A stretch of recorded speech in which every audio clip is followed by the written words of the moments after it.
The victory celebration was still raging in Chicago. The Bulls had just won their third straight NBA championship, cementing their dynasty and Michael Jordan's status as the greatest player in basketball history. But as confetti fell and champagne flowed, the team's superstar seemed strangely distant. Within hours, he would vanish from the celebration, boarding a private jet to Las Vegas, a decision that would set in motion a chain of events darker and more dangerous than anyone could have imagined. For years, rumors have swirled about what really happened during Michael Jordan's mysterious trip to Vegas after the 1993 championship. The gambling, the secret high-stakes poker game, the shadowy figures who surrounded him. Now, the truth finally emerges about that fateful night and how it connected to the tragic events that followed, a truth that would change basketball history forever. The buzzer sounded. The Chicago stadium erupted in cheers that shook the old building to its core. The Chicago Bulls had just won their third NBA championship in a row. The date was June 20th, 1993, and Michael Jordan had once again proven why people called him the greatest basketball player in the world. "We did it!" screamed Scottie Pippen, jumping into Michael's arms. "3 in a row, baby!" Michael smiled and hugged his teammate, but something felt different this time. Yes, he was happy they won. Yes, he had played his heart out, scoring 33 points. But inside, a strange feeling grew. He felt tired in a way that sleep couldn't fix. Cameras flashed all around. People pushed microphones in his face. Everyone wanted a piece of Michael Jordan on this special night. "How does it feel to win 3 championships in a row?" a reporter asked. "It feels great," Michael said with his famous smile. The team worked hard all year for this moment. Later that night, the Bulls gathered at Michael's restaurant on North LaSalle Street. The team had rented the whole place for their celebration. Music played loudly. Players danced with their wives and girlfriends. Coach Phil Jackson sat in a corner, smoking his victory cigar with a peaceful look on his face. Michael sat at a table, near the back. He wore a black suit that probably cost more than most people's cars. A gold watch sparkled on his wrist. He slowly sipped water while everyone else drank champagne. "The man of the hour isn't celebrating?" asked Scottie Pippen, sliding into the seat across from Michael. Scottie had been Michael's teammate for all 3 championships. He knew Michael better than most. Michael forced a small smile. "Just taking it all in, Pip." "Something's wrong," Scottie said. It wasn't a question. "I've known you too long, MJ. You hit the winning shot. We just made history. But you look like someone stole your favorite shoes." Michael looked around the room at his celebrating teammates. Horace Grant was showing off his dance moves. Bill Cartwright was laughing with the coaches. These men were like brothers to him. "I need to clear my head," Michael finally said. "The season, the Olympics last summer, all the games and practices and interviews. Sometimes I feel like I can't breathe, Pip." Scottie leaned forward, concerned. "What are you saying?" Michael shrugged. "I don't know. Maybe I need a break. Few days away from everything." "You deserve it," Scottie agreed. "But the parade is in 2 days. The whole city wants to celebrate with us." "I'll be back for that," Michael promised. "I just need a little time." The party continued late into the night. Around 1 a.m., Michael stood up and quietly said his goodbyes. Some teammates tried to convince him to stay longer, but he politely refused. "Let the man go," Coach Jackson told. "Them? He carried us all season. He's earned some rest." Michael walked out of his restaurant into the warm Chicago night. A few fans waited outside hoping to see their hero. He signed some autographs and posed for pictures, always the professional. His driver, George, opened the door to the black Mercedes. "Where to, Mr. Jordan?" George asked. Michael thought for a moment. "The airport," he said suddenly. "The private terminal." "Sir?" "It's almost 2 a.m., George reminded him. "I know what time it is," Michael said firmly. "The airport, please." 3 hours later, as the sun began to rise over Chicago, Michael's private jet took off from O'Hare Airport. Only his pilot and one security guard were with him.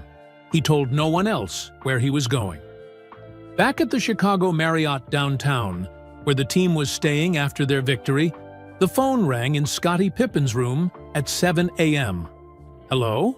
Scottie answered sleepily. "Pip, it's Phil Jackson. Is Michael with you?" "No, Coach. He left the party early. I figured he went back to his room."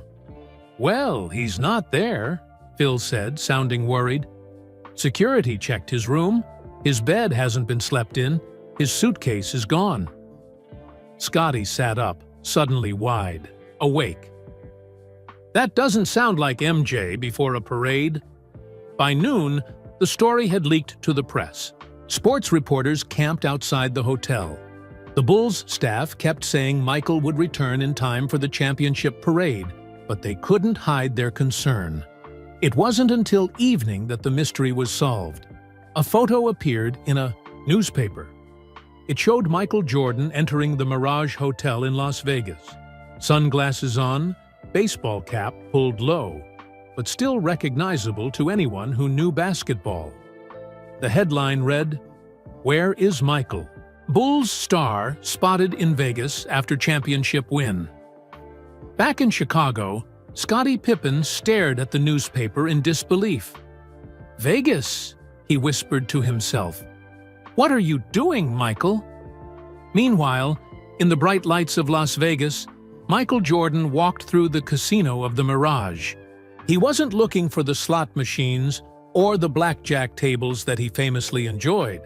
He was looking for someone specific, someone who might understand his growing desire to walk away from the game that had made him the most famous athlete in the world. As he passed the high-stakes poker room, a familiar voice called out, "Michael Jordan? I was wondering when you'd show up in my casino." Michael turned to see Fred Silvers, an old friend from back in North Carolina.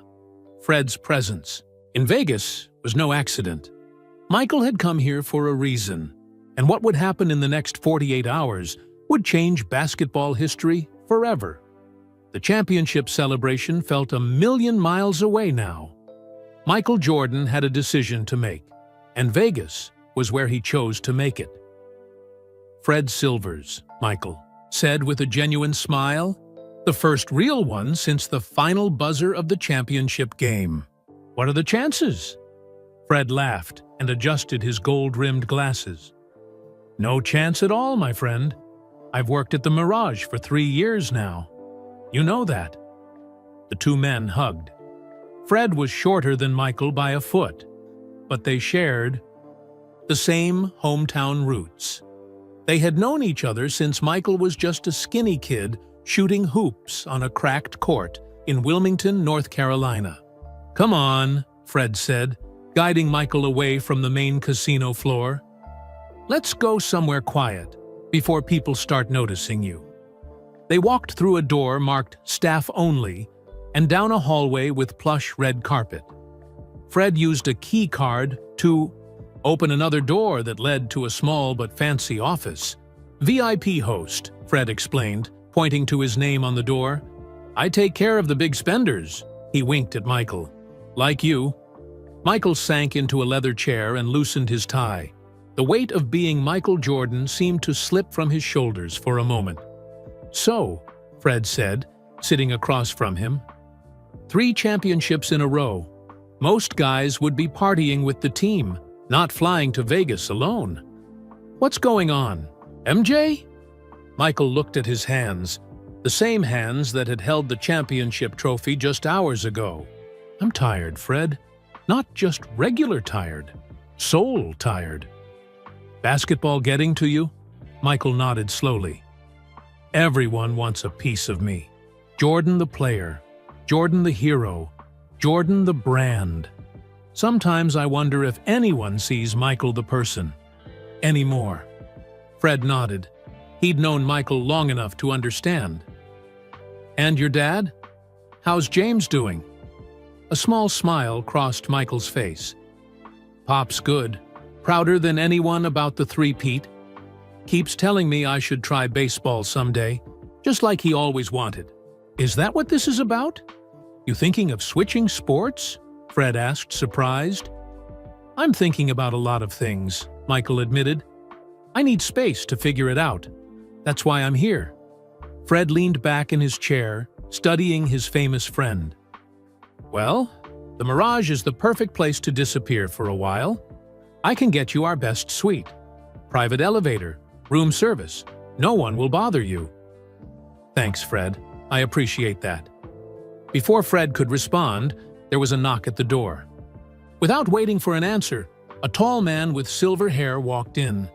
He wore an expensive suit and carried himself like someone used to giving orders. Fred, I was told you were hiding a very special guest in here, the man said, his eyes landing on Michael. Fred stood up quickly. Mr. Kelly, I was just about to call you.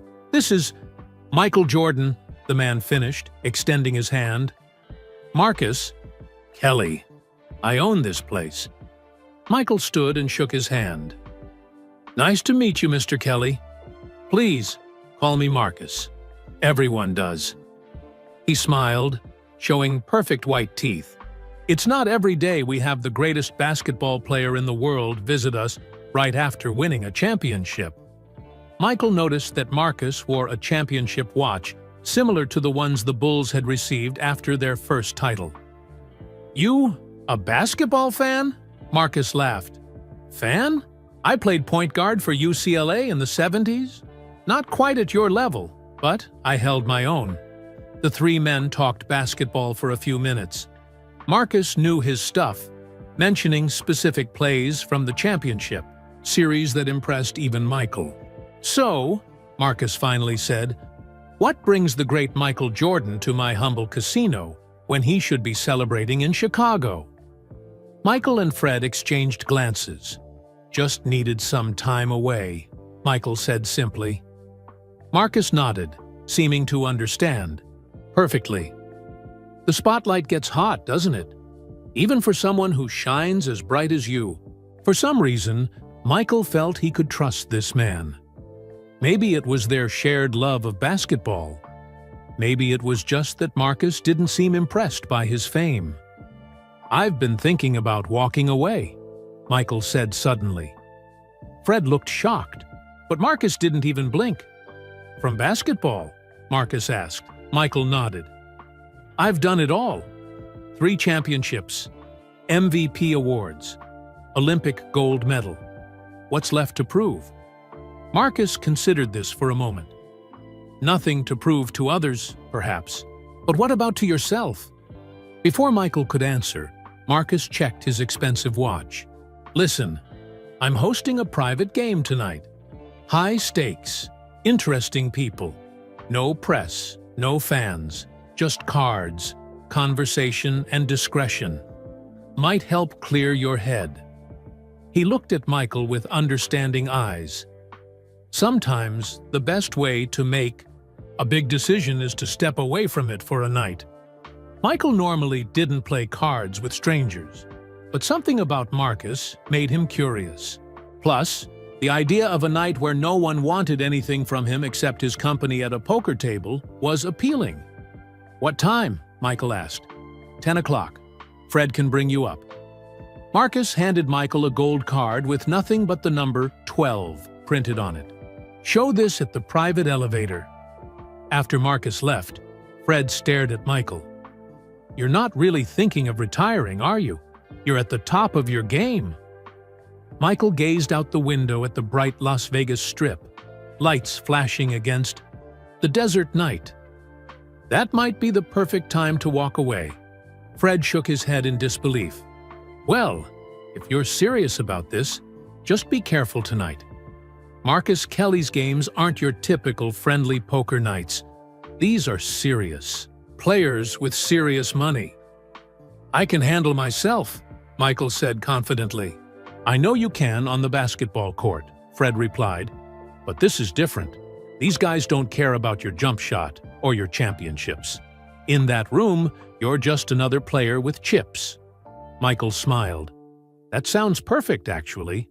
A few hours later, after resting in his luxury suite, Michael put on a fresh suit and met Fred in the hallway. As they walked to the private elevator, Michael's phone rang.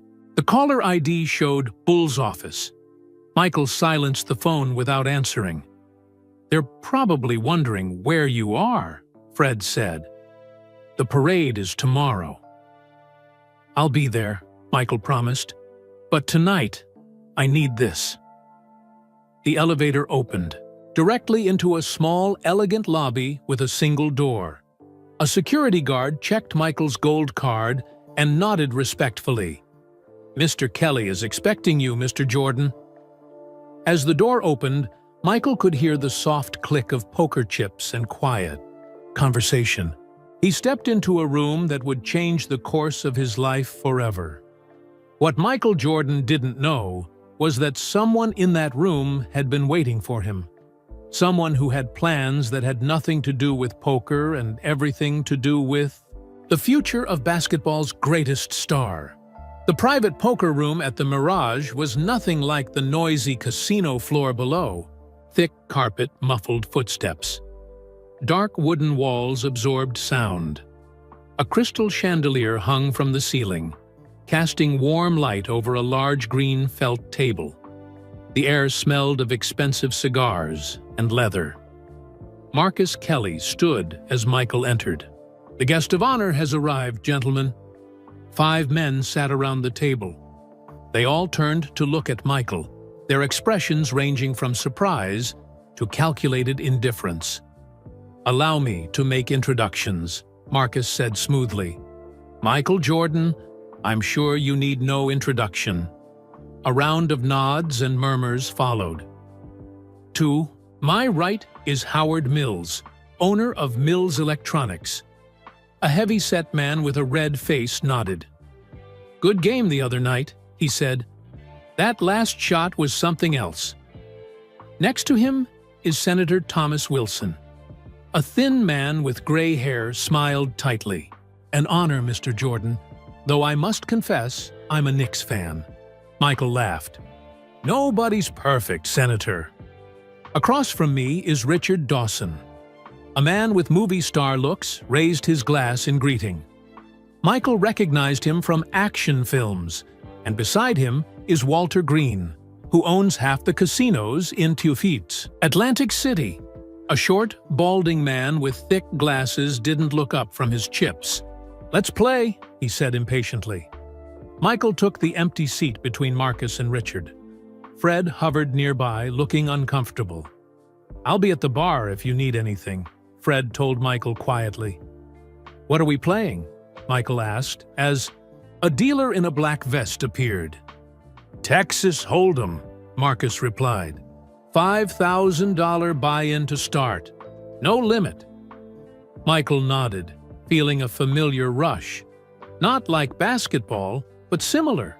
The competition, the strategy, the mental game. He placed his cash on the table and received his chips. "Drinks, gentlemen?" a waitress asked. Everyone ordered. Michael asked for water. "Come on, Jordan," Howard said with a laugh. "You just won a championship. Live a little." "Water's fine," Michael insisted. The first few hands were cautious, everyone testing each other's playing styles. Michael won a small pot, then lost the next. He studied the men around him. Howard played aggressively, but his face gave away his cards. The senator folded too often. Richard seemed distracted. Walter played each hand the same way, making him predictable.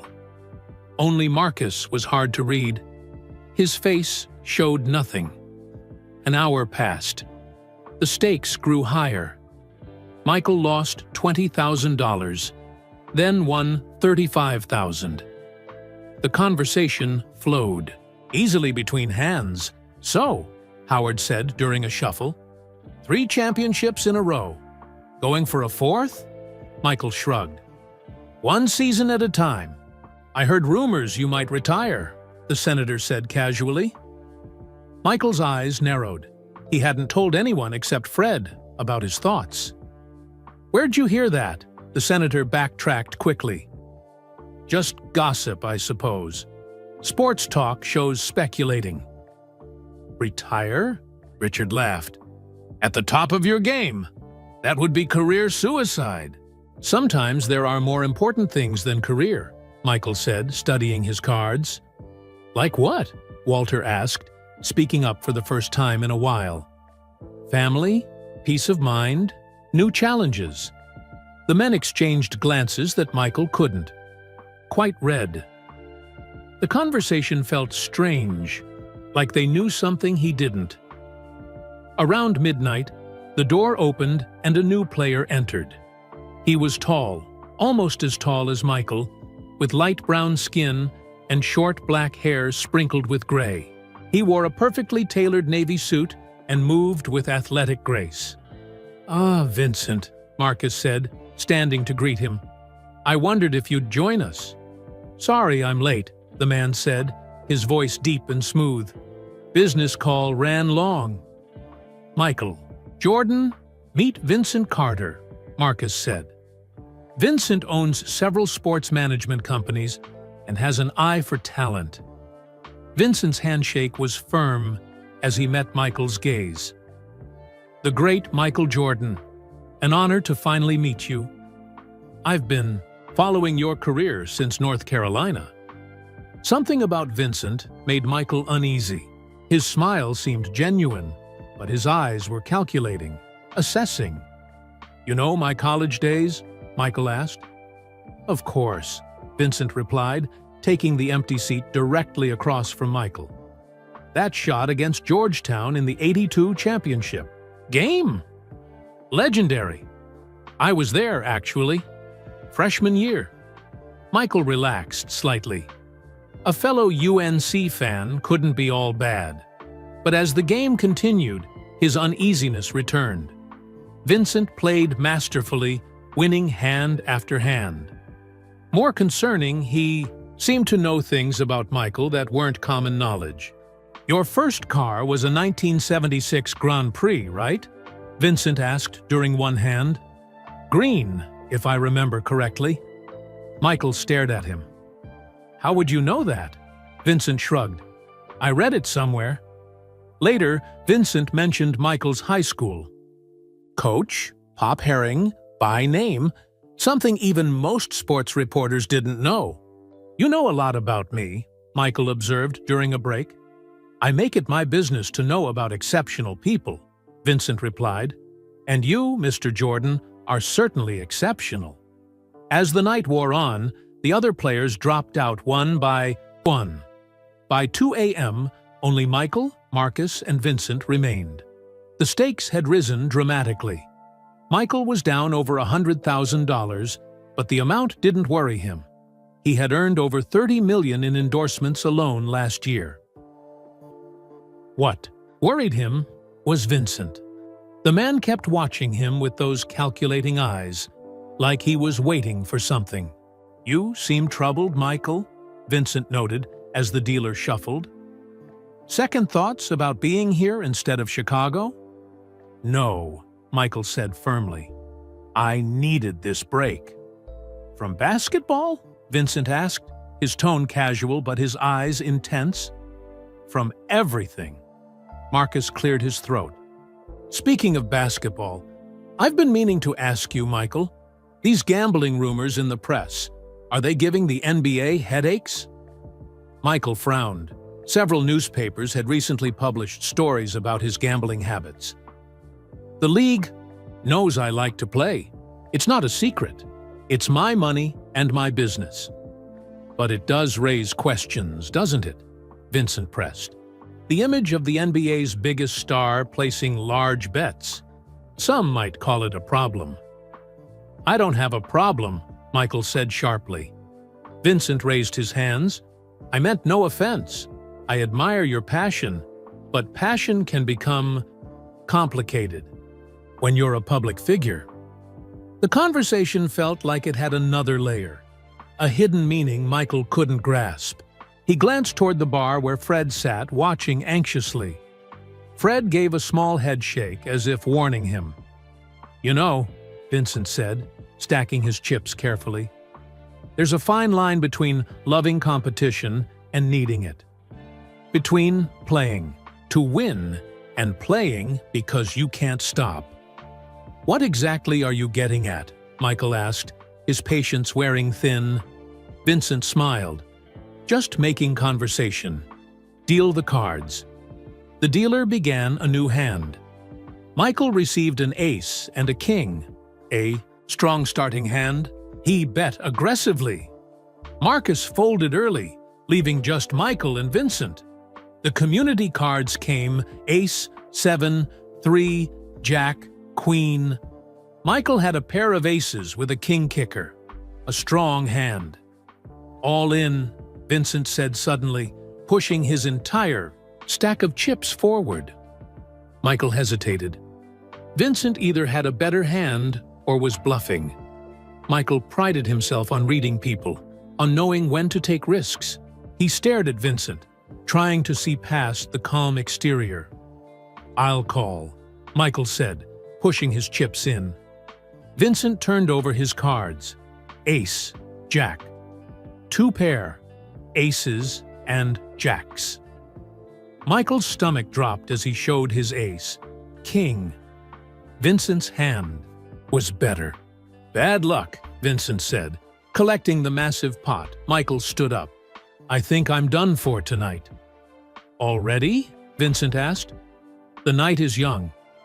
I have a parade to attend tomorrow," Michael reminded him. "In Chicago." Vincent nodded thoughtfully. "Ah, yes, the obligations of a champion. They never end, do they?" As Michael turned to leave, Vincent added, "One more hand, Mr. Jordan? Winner take all?" Michael paused. "I'm down quite a bit already." "I wasn't talking about the money," Vincent said mysteriously. "I have a proposition that might interest you more than cash. A way to solve several problems at once." Michael should have walked away. Every instinct told him to leave. But the competitor in him, the part that hated losing, made him turn back. "What kind of proposition?" he asked. Marcus looked between them nervously. "Gentlemen, perhaps this discussion should wait for another time." "No," Vincent said firmly. "I think Michael Jordan needs to hear this tonight." The tension in the room was thick enough to cut. Michael sat back down, unaware that the next few minutes would set in motion events that would change basketball history. Forever. "I'm listening," Michael said, his eyes locked on Vincent. Vincent smiled and leaned back in his chair. "You've lost about $200,000 tonight. Not a large sum for someone of your wealth, but still, a loss is a loss." Michael didn't respond. Money wasn't what bothered him. It was losing to this man who seemed to know too much about him. "I'll give you a chance to win it all back," Vincent continued, "plus another $300,000. Half. $1,000,000. Total." Marcus shifted uncomfortably. "Vincent, I'm not sure this is appropriate." Vincent ignored him. "One hand. Winner takes all." Michael raised an eyebrow. "And if I lose, then you owe me $500,000, Vincent said simply. "A debt between gentlemen." Fred, who had been watching nervously from the bar, hurried over. "Michael, it's late. The Bulls will be looking for you. The parade is in a few hours." "This won't take long," Michael told him, never taking his eyes off Vincent. Fred looked panicked. "MJ, think about what you're doing. This isn't some friendly game anymore." "It never was," Michael replied. Vincent smiled, showing perfect white teeth. "Your friend is concerned. Perhaps he doesn't believe in your poker skills the way he believes in your jump shot." Michael's competitive nature flared. Throughout his life, doubts from others had always fueled him. The coach who cut him from varsity in high school, the DPT teams that passed on him in the draft, the critics who said he couldn't win championships. "Deal the cards," Michael said firmly. The dealer looked to Marcus for approval. The casino owner hesitated, then nodded once. Vincent leaned forward, his eyes gleaming. "Actually, I'd like to shuffle, if Mr. Jordan doesn't mind." Michael shrugged. "Go ahead." The dealer handed the deck to Vincent, who shuffled with expert precision. His fingers moved quickly, riffling the cards together with practiced ease. "You've done that before," Michael observed. "My father taught me," Vincent said, cutting the deck. "He was a dealer in Atlantic City for 40 years. Something in Vincent's tone made Michael wonder if there was more to that story. But he stayed silent as Vincent passed the deck back to the dealer. "Texas Hold'em," Vincent said. "One hand, $500,000. Michael nodded, and the E2 dealer gave each man 2 cards face down. Michael peeked at his hand. 2 kings, the Cowboys, a premium starting hand. His face remained neutral, but inside he felt a surge of confidence. Vincent looked at his cards briefly, then set them down. His expression revealed nothing. "Before we continue," Vincent said, "there's something you should know about me, Mr. Jordan." "What's that?" Michael asked, trying to focus on the game. "I never gamble unless I know I'll win." Vincent's eyes locked onto Michael's. "Never? Was it a bluff? A scare tactic?" Michael couldn't tell. But he knew his 2 kings were strong. "Let's see the flop," Michael said, ignoring the warning. The dealer burned a card, then laid out 3 community cards face up. A king of hearts, a 7 of clubs, and a 2 of diamonds. Michael fought to keep his expression neutral. 3 kings. 3 of a kind. One of the strongest hands possible. Only a straight, flush, full house, or 4 of a kind could beat it. And those were unlikely given the community cards. Vincent studied Michael's face, then looked at the cards. "Interesting," he murmured. "I'll check to you."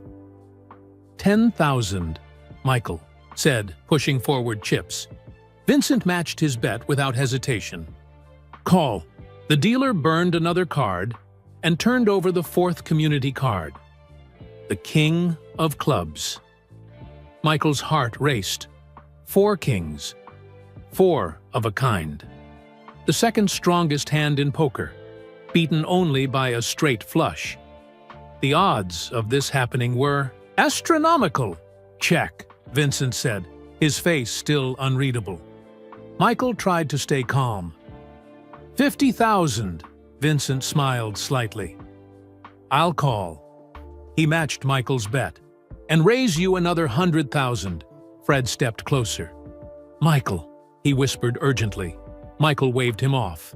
With 4 kings, he had an almost unbeatable hand. "Call. And I raise another 200,000. Vincent didn't even flinch. All in. The final bet was made. The dealer prepared to reveal the 5th and final community card. "Wait," Vincent said. "Before we finish this hand, I want to be clear about something." Michael frowned. "What now?" "This isn't just about money for me," Vincent said.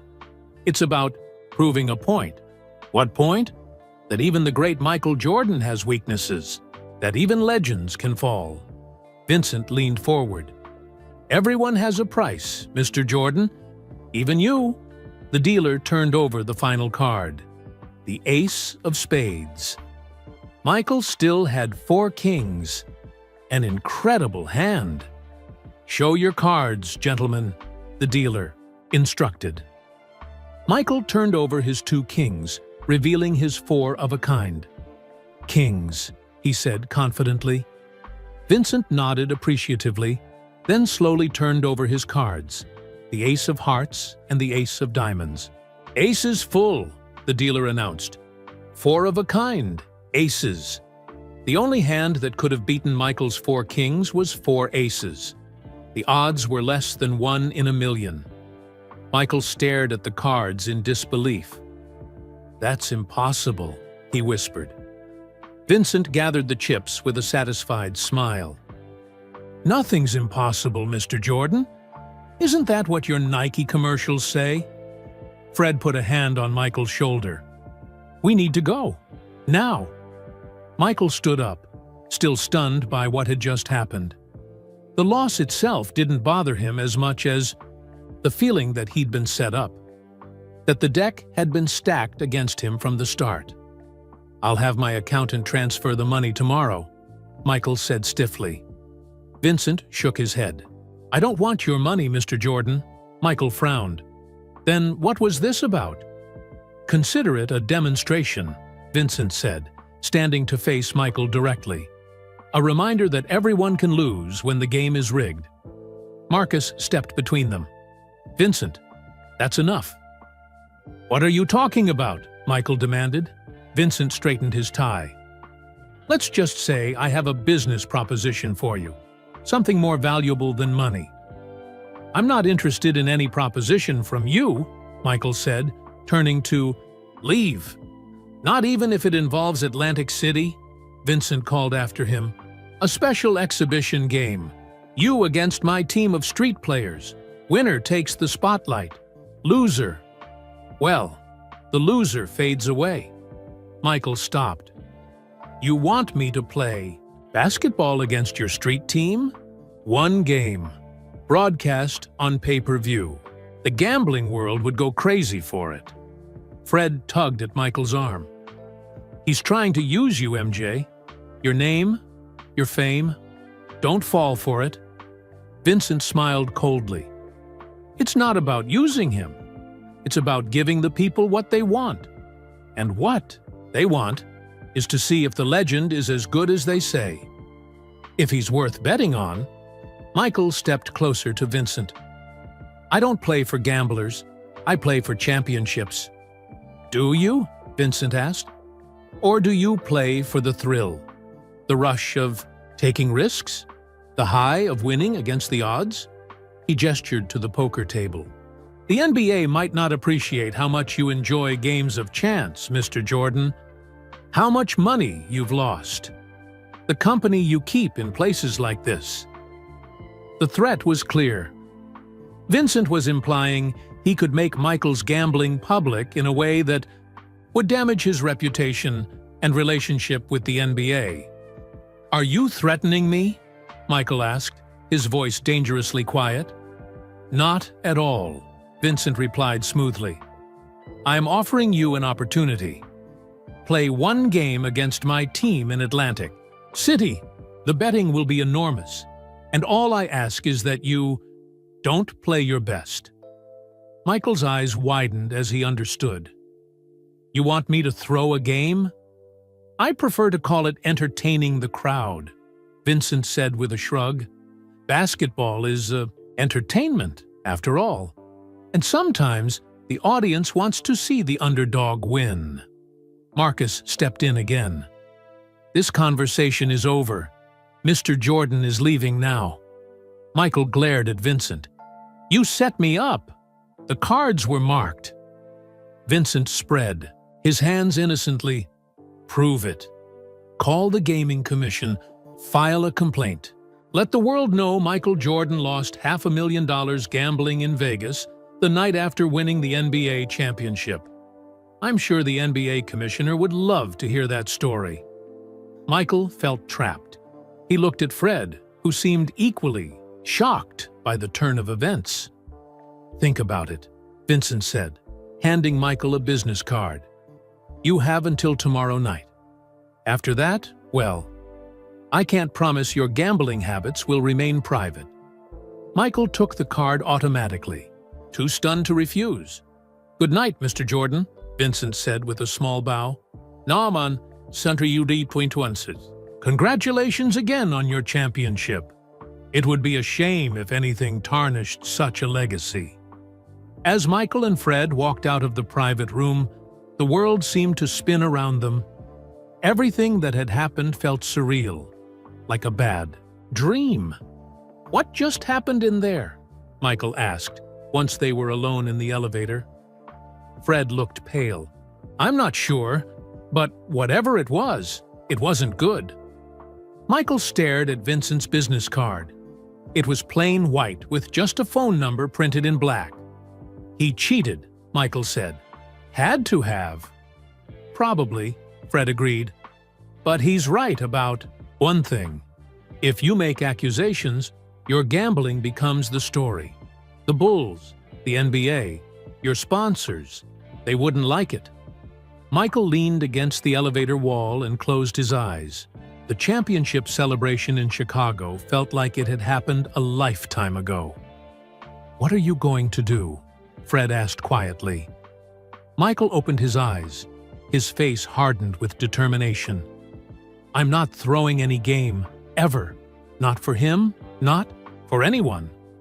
What Michael didn't know was that refusing Vincent Carter's offer would set in motion a chain of events that would change not only his life, but the entire world of basketball. Back in his suite at the Mirage, Michael paced the floor. The sun was starting to rise over the Las Vegas Strip, painting the desert sky in shades of orange and pink. He had been up all night, and the championship parade in Chicago was just hours away. "I need to get back," he told Fred, who sat on the couch watching his friend with concern. "I've already called for your plane," Fred assured him. "It'll be ready in an hour." Michael stopped pacing and stared out the window. That guy, Vincent. Who is he really? Fred shook his head. "I don't know much. Marcus Kelly introduced him to the casino a few months ago. He plays big, always pays his debts. That's all the staff knows." "He knew things about me," Michael said quietly. "Personal things? Like what? My first car, my high school coach's name, things that aren't in magazines." Fred looked troubled. "That's weird, MJ. Real weird." Michael's phone rang. It was Scottie Pippen again, for the 5th time since midnight. This time, Michael answered. "Where are you, man?" Scottie demanded. "Everyone's looking for you. The parade starts in 4 hours." "I'm on my way back," Michael assured him. "Had to clear my head." "In Vegas?" Scottie sounded worried. "The press knows you're there. They're asking questions." "Let them ask," Michael said. "I'll be there for the parade. That's all that matters." After hanging up, Michael turned to Fred. "I need you to find out everything you can about Vincent Carter, who he works for, where he comes from, everything." Fred nodded. "I'll try. But guys like that, they keep their real business private." "He threatened me," Michael said, his voice hard. "Nobody threatens Michael Jordan and gets away with it." An hour later, Michael was on his private jet heading back to Chicago. He had barely slept, his mind replaying the strange poker game and Vincent's impossible 4 aces. The more he thought about it, the more convinced he became that he had been set up from the start. As the plane crossed over the Midwest, Michael pulled out Vincent's business card. He stared at the plain white rectangle with its single phone number. Part of him wanted to tear it up and forget the whole thing. But another part, the competitor who hated losing, wanted to confront Vincent again. Michael's security guard, a former police officer named Joe, noticed him looking at the card. "Something wrong, Mr. Jordan?" Joe asked. Michael hesitated. Joe had worked for him for 3 years and was completely trustworthy. "Joe, have you ever heard of a sports manager named Vincent Carter?" Joe thought for a moment. "Can't say I have. Should I know him?" "Probably not," Michael admitted. "Just someone I met in Vegas." Joe's expression changed slightly. "Vegas, huh? Was this about gambling?" The concern in Joe's voice reminded Michael how his gambling might look to others. The press had already written stories suggesting he had a problem. The last thing he needed was more attention on this part of his life. Just a business contact, Michael lied, putting the card away. The plane landed in Chicago at 9:30 a.m. A car was waiting to rush Michael to his downtown penthouse, where he showered and changed into fresh clothes. By 10:45, he was in another car heading to the parade's starting point. Bulls coach Phil Jackson was the first to spot him arriving. "Cutting it close, aren't you?" Phil said. But his tone was more concerned than angry. "Made it, didn't I?" Michael replied with a forced smile. The championship parade was a blur of confetti, screaming fans and teammates slapping his back. Michael waved and smiled automatically, but his mind was elsewhere. Every few minutes, he found himself thinking about Vincent Carter and that poker game. Halfway through the parade, Bulls owner Jerry Reinsdorf pulled Michael aside during a brief stop. "We need to talk after this," Reinsdorf said quietly. "My office." Michael nodded, knowing what was coming. The gambling questions, the Vegas trip, the reporters who were already asking why the team's star had disappeared right after winning the championship. After the parade ended, Michael went straight to Reinsdorf's office at the United Center. The Bulls owner was waiting for him, along with NBA Commissioner David Stern, who had flown in for the parade. "Michael," Stern greeted him. "Congratulations on the three-peat." "Thank you, Commissioner," Michael replied, surprised to see Stern there. "Sit down, Michael," Reinsdorf said, gesturing to a chair. Michael sat, feeling like a schoolboy called to the principal's office. "I'll get right to it," Stern said. "We're concerned about these gambling stories, Michael. Especially this Vegas trip right after the finals." "It was just a quick getaway," Michael explained. "I needed some space." "To gamble?" Reinsdorf asked directly. Michael shifted in his chair. "I played some cards, yes. It's not illegal." "It's not about legality," Stern said, leaning forward. "It's about perception. The NBA's biggest star disappearing to Vegas right after winning a championship. It doesn't look good." "I don't care how it looks," Michael said, his frustration showing. "What I do with my free time is my business." "Not entirely," Stern countered. "Not when you're the face of the NBA. Not when children have your poster on their walls." Michael felt trapped again, just like he had in that poker room with Vincent. Everyone wanted to control him, to tell him what he could and couldn't do.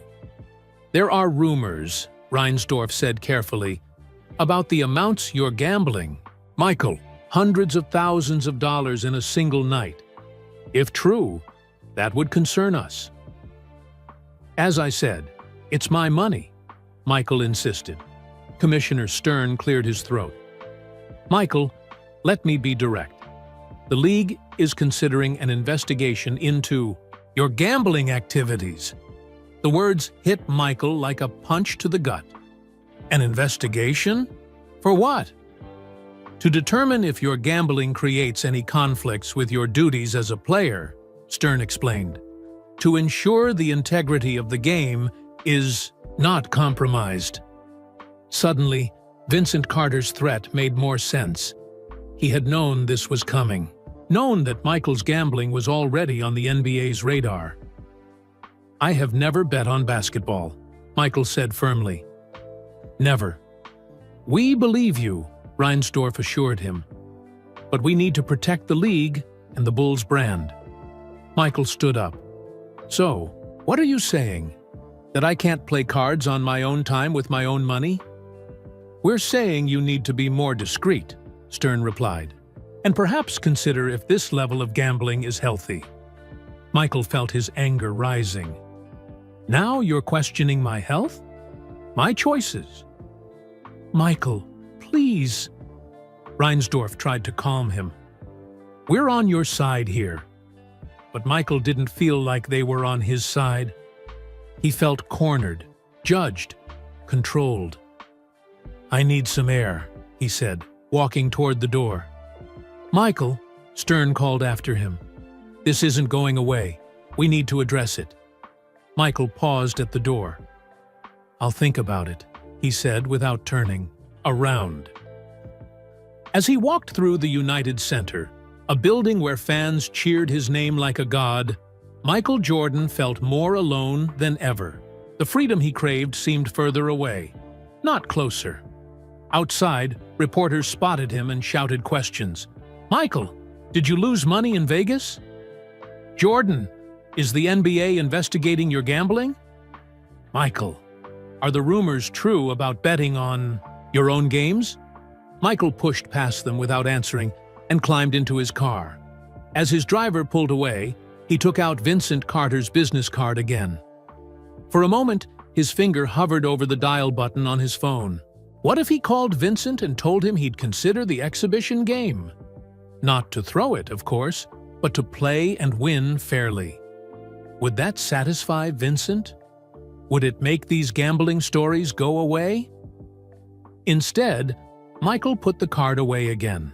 No, he wouldn't give in to threats. He wouldn't compromise his integrity. There had to be another way. When Michael arrived home, his father, James Jordan, was waiting for him. The sight of his father's familiar face brought the first real smile to Michael's lips since the championship game. "Tough day, son?" James asked, embracing Michael. "You could say that, Pop," Michael sighed. They sat in Michael's living room overlooking Lake Michigan. Michael told his father everything: the Vegas trip, the strange poker game, Vincent Carter's offer, and the meeting with Stern and Reinsdorf. James Jordan listened carefully, his weathered face showing concern. When Michael finished, James was quiet for a long time. "What do you think I should do, Pop?" Michael finally asked. James looked his son in the eye. "You know what I think about gambling, Mike. I've never liked it. But that's not the real issue here." "What is?"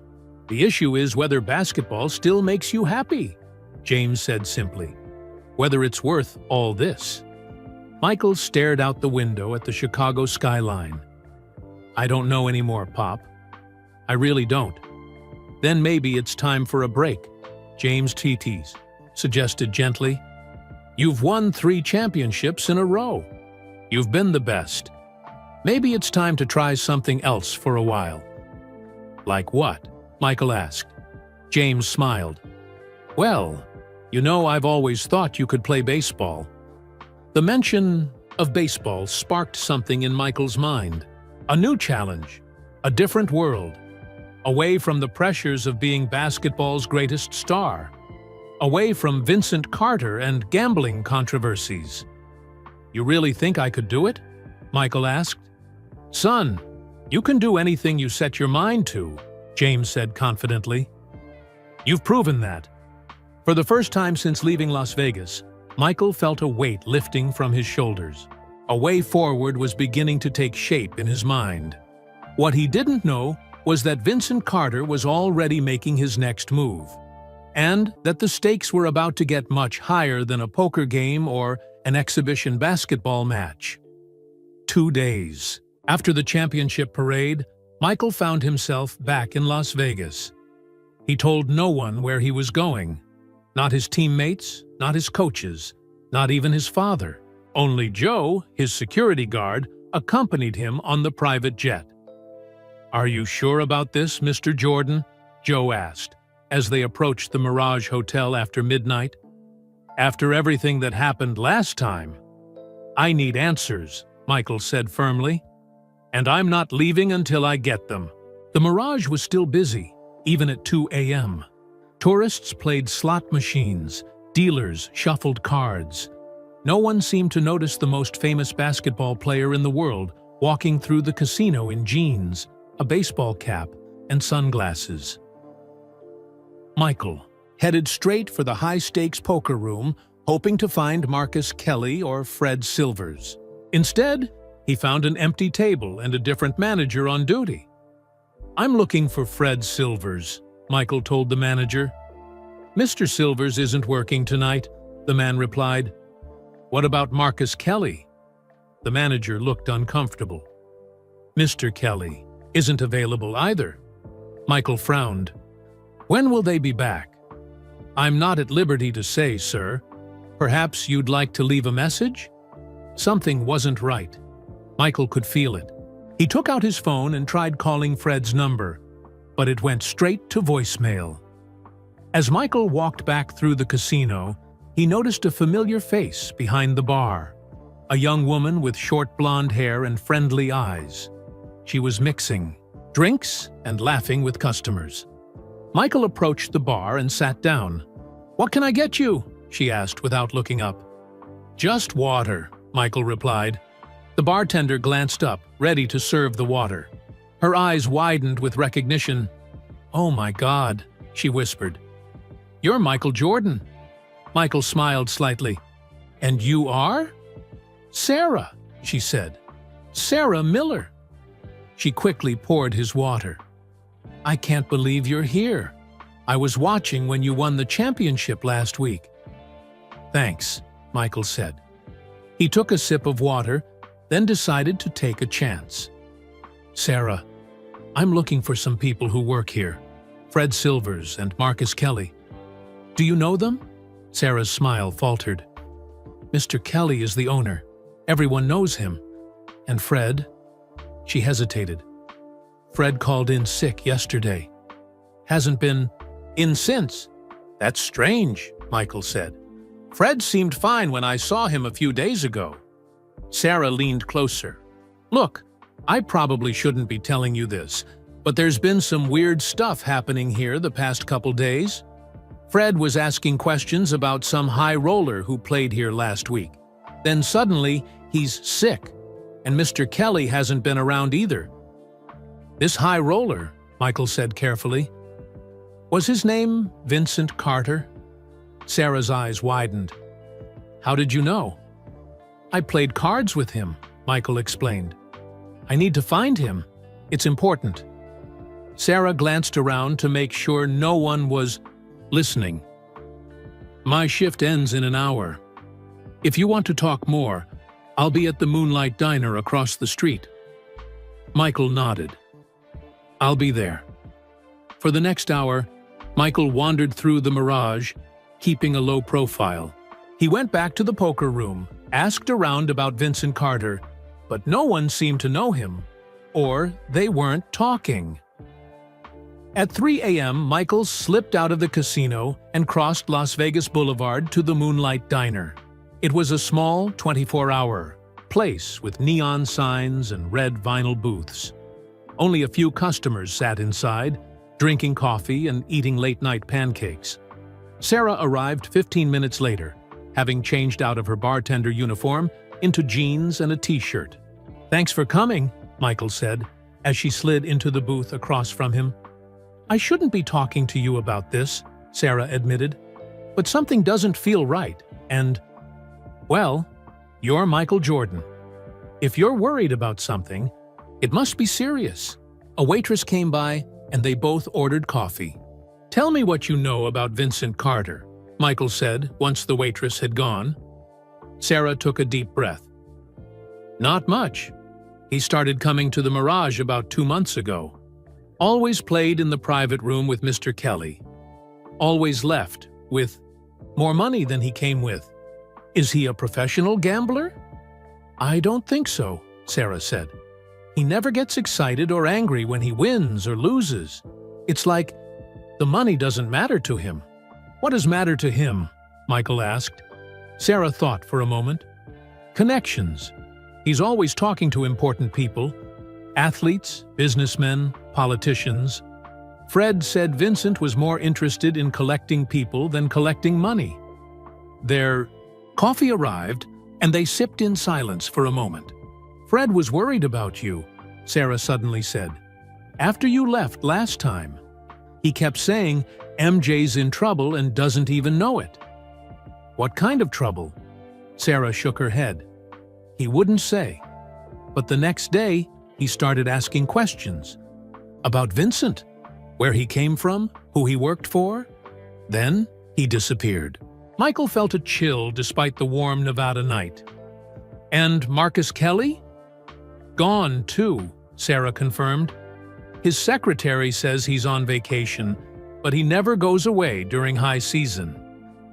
Michael stared into his coffee cup. None of this made sense. A mysterious gambler who knew too much about him. A casino owner and manager disappearing right after he met them. And all of it somehow connected to his gambling habit that the NBA was now concerned about. "Why are you telling me all this?" Michael asked. "You don't know me. You're risking your job." Sarah looked embarrassed. "My brother Tommy is your biggest fan. He's 14 and has posters of you all over his room. He believes you're not just a great player, but a good person." She paused, then continued, "When I saw how worried Fred was about you, and then he disappeared, I figured Tommy wouldn't want me to stay quiet." Michael smiled. Sarah reminded him of why he played basketball, for fans like Tommy who looked up to him, who believed in him. "Thank you," he said sincerely. "Your brother sounds like a good kid." They talked until sunrise. Sarah told Michael everything she knew about Vincent, which wasn't much. Vincent always wore expensive suits. He spoke with a slight accent she couldn't place.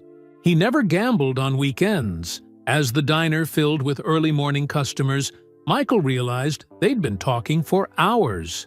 "I should go," he said, leaving money for their coffee. "But thank you, Sarah. You've been more helpful than you know." Sarah looked at him with concern. "Be careful, Mr. Jordan. Vincent Carter isn't someone to mess with." "Call me Michael," he said with a smile. "And I can take care of myself." Michael started to leave, then turned back. "One more thing. Do you have a pen?" Sarah gave him a pen from her purse. Michael wrote his private number on a napkin. "If Fred comes back, or if you hear anything about Vincent, call me anytime." Sarah nodded, carefully folding the napkin into her pocket. Outside, the Las Vegas Strip looked different in the morning light. Less magical, more real.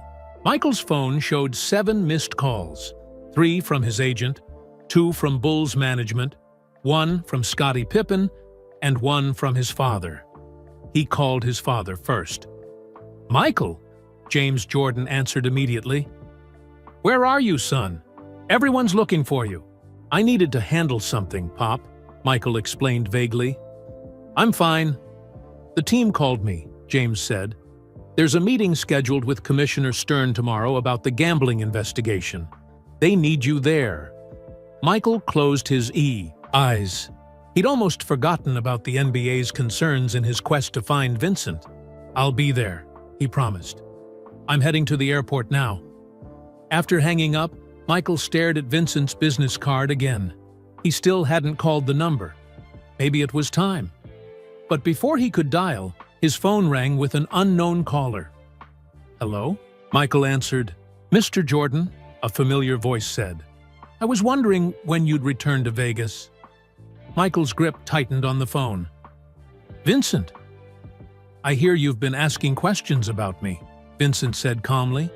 "That's not necessary. If you wanted to talk, you could have just called." "How did you get this number?" Michael demanded.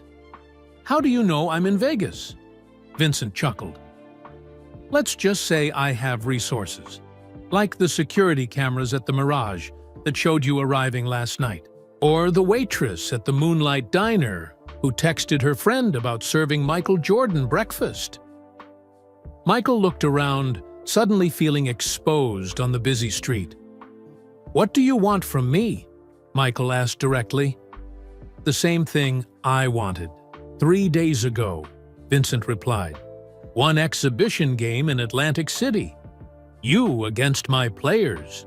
The gambling world would go crazy for it. And I'm supposed to lose on purpose," Michael added bitterly. "Not necessarily," Vincent said, surprising Michael. "I just want you to play. The betting will be astronomical either way. Win or lose, I make money." Michael frowned, confused. Then, "Why threaten me? Why the poker game set up?" "To get your attention," Vincent explained. "To show you that your gambling could become a problem for your career. The NBA is already investigating you, as I'm sure you know by now." "How do you know that?" Michael asked, though he already suspected the answer. "I have friends in many places, Mr. Jordan, including the NBA front office." Michael felt sick. This whole thing was bigger than he'd thought. "If I play your exhibition game," Michael said slowly, "what happens to the NBA investigation?" "It goes away," Vincent promised. "My friends make sure of it.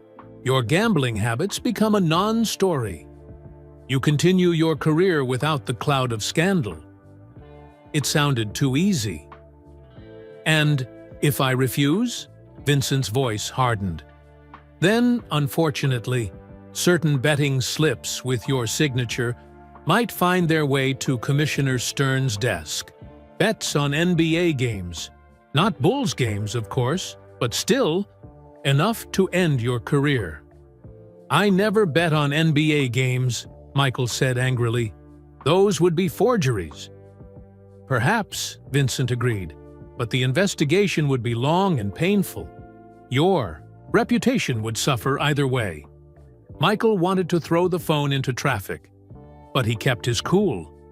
"I need time to think," he said finally. "Of course," Vincent replied. "You have 48 hours. I'll call you again then." The line went dead. Michael stood on the Las Vegas sidewalk, surrounded by tourists and morning commuters, feeling completely alone. He had come to Vegas seeking answers, but had only found more questions. Who was Vincent Carter, really? What did he want? And how far? Would he go to get it? As his driver took him to the airport, Michael stared out the window at the Nevada desert. The sun was fully up now, baking the landscape in harsh light. One thing was clear: Vincent Carter was dangerous. And whatever game they were playing, it wasn't poker anymore. Michael's private jet landed in Chicago late that afternoon. Rain poured down as he walked across the tarmac to his waiting car. The gloomy weather matched his mood perfectly. "Take me to the Bulls office," Michael told his driver. "Not home first, sir?" the driver asked, surprised. "No, I need to handle this now." The drive to the United Center was quiet. Michael stared out the window at the city that worshipped him. Billboards with his face selling shoes, sports drinks, and hamburgers. Children wearing his number 23 jersey, even in the rain. All of it felt strangely distant now, like he was watching someone else's life. At the Bulls headquarters, Phil Jackson was waiting in the lobby. The coach's normally calm face showed concern. "Michael," Phil said, "we've been trying to reach you." "I know," Michael replied. "I'm here now." They walked together to Jerry Reinsdorf's office. The Bulls owner was on the phone but hung up as soon. As Michael entered, "Where have you been?" Reinsdorf asked, not hiding his frustration. "I needed to clear my head," Michael said. It was becoming his standard answer. "Well, I hope it's clear now," Reinsdorf said, "because we have a serious situation. Commissioner Stern is coming tomorrow. The gambling investigation is moving forward." Michael sat down heavily. "I know." Phil and Reinsdorf exchanged concerned glances. "You know?" Phil asked. "How?" Michael considered telling them everything. About Vincent Carter, the rigged poker game, the threats. But something held him back. If Vincent truly had connections in the NBA, who could he trust? "Just a feeling," Michael said instead. "The timing makes sense." Reinsdorf leaned forward. "Michael, we need to know everything before Stern gets here. Any gambling debts we don't know about? Any bets that might look bad?" I've never bet on basketball, Michael insisted. Never. What about other sports? Phil asked gently. Baseball? Golf? Michael hesitated. He had bet on golf, a lot. And yes, some baseball too. Some friendly wagers, he admitted. Nothing serious. How friendly? Reinsdorf pressed. We're talking dollar amounts, Michael. Before Michael could answer, his phone rang. The screen showed unknown caller. His first thought was Vincent again. But when he answered, it was Fred Silvers' voice on the line. MJ, Fred whispered. It's me. Fred? Michael said, surprised. Where are you? I was looking for you in Vegas. I can't talk long, Fred said, his voice shaky. They're watching me. Who's watching you? Vincent's people. They're everywhere.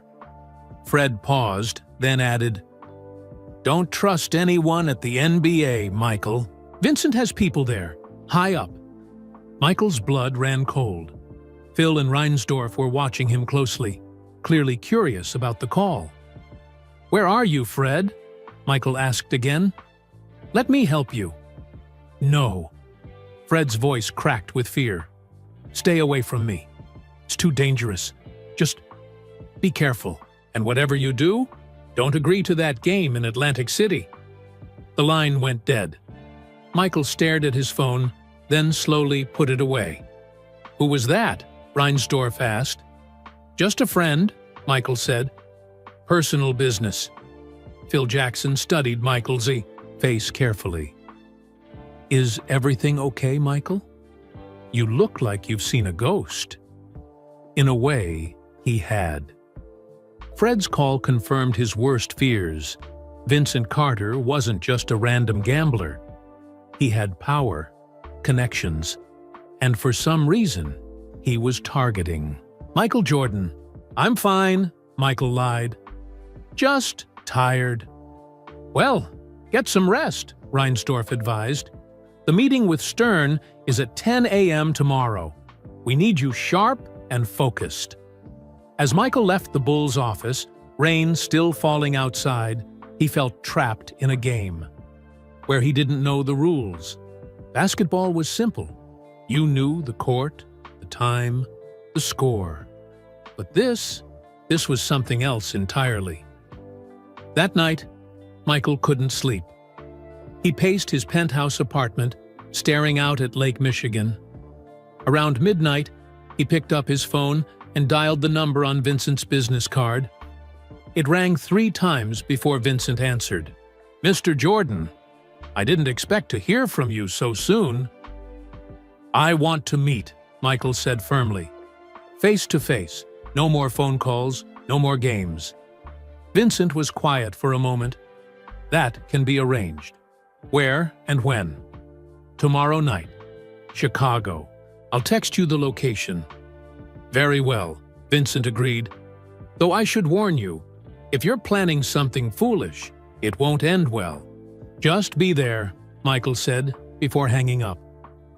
The next morning, Michael arrived at the Bulls' office for the meeting with Commissioner Stern. He wore a dark suit and kept his sunglasses on, even indoors. He hadn't slept at all. Stern was already there with 2 NBA lawyers. Reinsdorf and Phil Jackson sat on one side of the conference table, leaving Michael to sit alone on the other side. It felt like a trial. Michael, Stern began, thank you for coming. I want to be clear, this is not an official investigation yet. We're simply gathering information. Michael nodded, but said nothing. We've received reports about your gambling activities, Stern continued. Specifically, large sums lost in Atlantic City and Las Vegas. My personal life is my business, Michael said flatly. Not entirely, one of the lawyers interjected. The NBA has moral clauses in all player contracts. Excessive gambling could violate those clauses. Michael glanced at the lawyer. He was a thin man with gray hair and cold eyes. Something about him seemed familiar, though Michael couldn't place it. "Have you ever bet on NBA games, Michael?"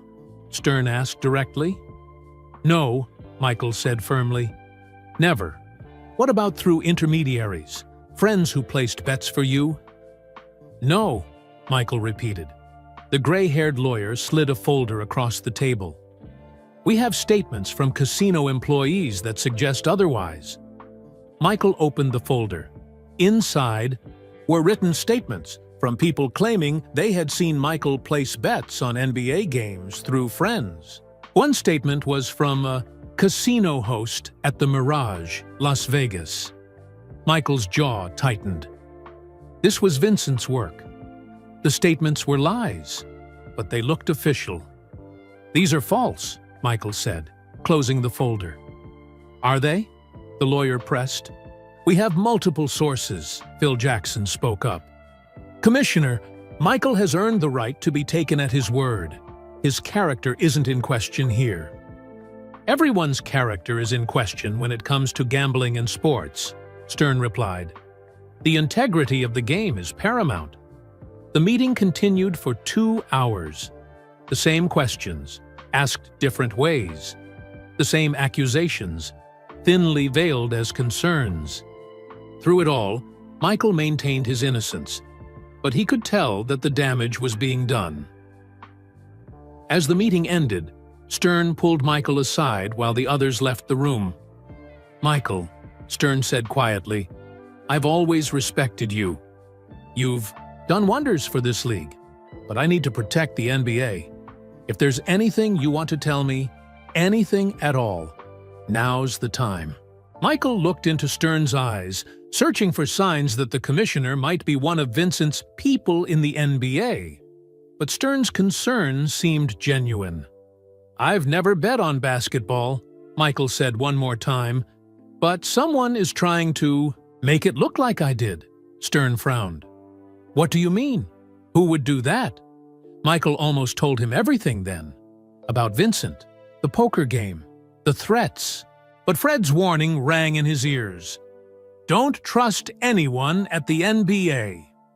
"I don't know yet," Michael said instead, "but I'm going to find out." After leaving the meeting, Michael went straight to his father's house in the Chicago suburbs. James Jordan was working in his garage when Michael arrived. "How'd it go with Stern?" James asked, wiping grease from his hands. "Not good," Michael admitted. "Someone's setting me up, Pop." James listened as Michael finally told someone the whole story. The poker game, Vincent Carter, the impossible 4 aces, the threats, Fred's warning call.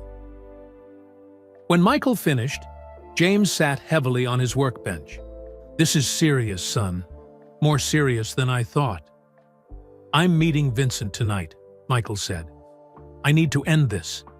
James shook his head firmly. "No, that's too dangerous. If this man is as connected as you think, meeting him alone is asking for trouble." "What choice do I have?" Michael asked, frustrated. "If I don't stop him, he'll destroy my career with these gambling accusations." James thought for a moment. "There's always another choice, son. You could walk away for a while." "Walk away? From basketball?" James nodded. "Just temporarily. Announce your retirement. Say you've lost your desire to play. You've won 3 championships in a row. No one would question it too much." "Run away, you mean?" Michael said bitterly. "No," James corrected him. "Make a strategic retreat. Give yourself time to figure out who this Vincent Carter really is. Remove his leverage." "His leverage is the gambling," Michael pointed out. "Exactly," James said. "And if you're not playing basketball, the NBA won't care nearly as much about your gambling. Without basketball, his threats mean nothing."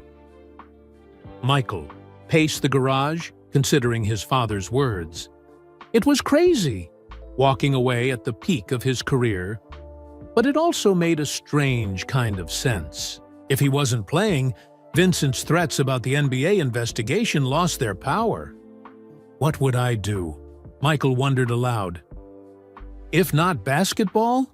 James smiled. You know, I've always thought you could play baseball. You were a heck of a ball player. In high school? The idea took root in Michael's mind. Baseball. America's pastime. A completely different world from the NBA. A place where Vincent Carter would have no power over him. Jerry Reinsdorf owns the White Sox, too, Michael said slowly. He might let me try. That's my boy, James said proudly, always thinking. As Michael drove home that evening, his decision wasn't fully made.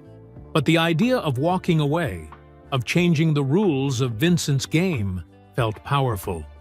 For the first time since that poker game in Vegas, Michael felt like he might have the upper hand. His phone rang. It was Sarah Miller from the Mirage. "Michael?" she said, her voice tight with fear. "Something terrible has happened. It's Fred. They found him in the desert outside Vegas. He's dead, Michael." The car seemed to spin around him. "What? How?" "The police are saying suicide, but—" Sarah's voice dropped to a whisper. "I don't believe it. Fred would never kill himself." "Vincent!" Michael said, his hands gripping the steering wheel so hard his knuckles turned white. "I'm scared," Sarah admitted. "I shouldn't have talked to you. What if they come after me next?" "Pack a bag," Michael instructed her. "Go somewhere. Safe. Don't tell anyone where. I'll contact you when I can." After hanging up, Michael pulled to the side of the road. Fred was dead. An innocent man killed because he tried to help Michael Jordan. The stakes had suddenly become life and death. Michael canceled his meeting with Vincent. Instead, he drove straight to Jerry Reinsdorf's house. It was time to make the hardest decision of his career. The next morning, Michael Jordan called a press conference that would shock the world. The room was packed with reporters, cameras, and microphones. Every major sports network had sent their top people. The air buzzed with speculation.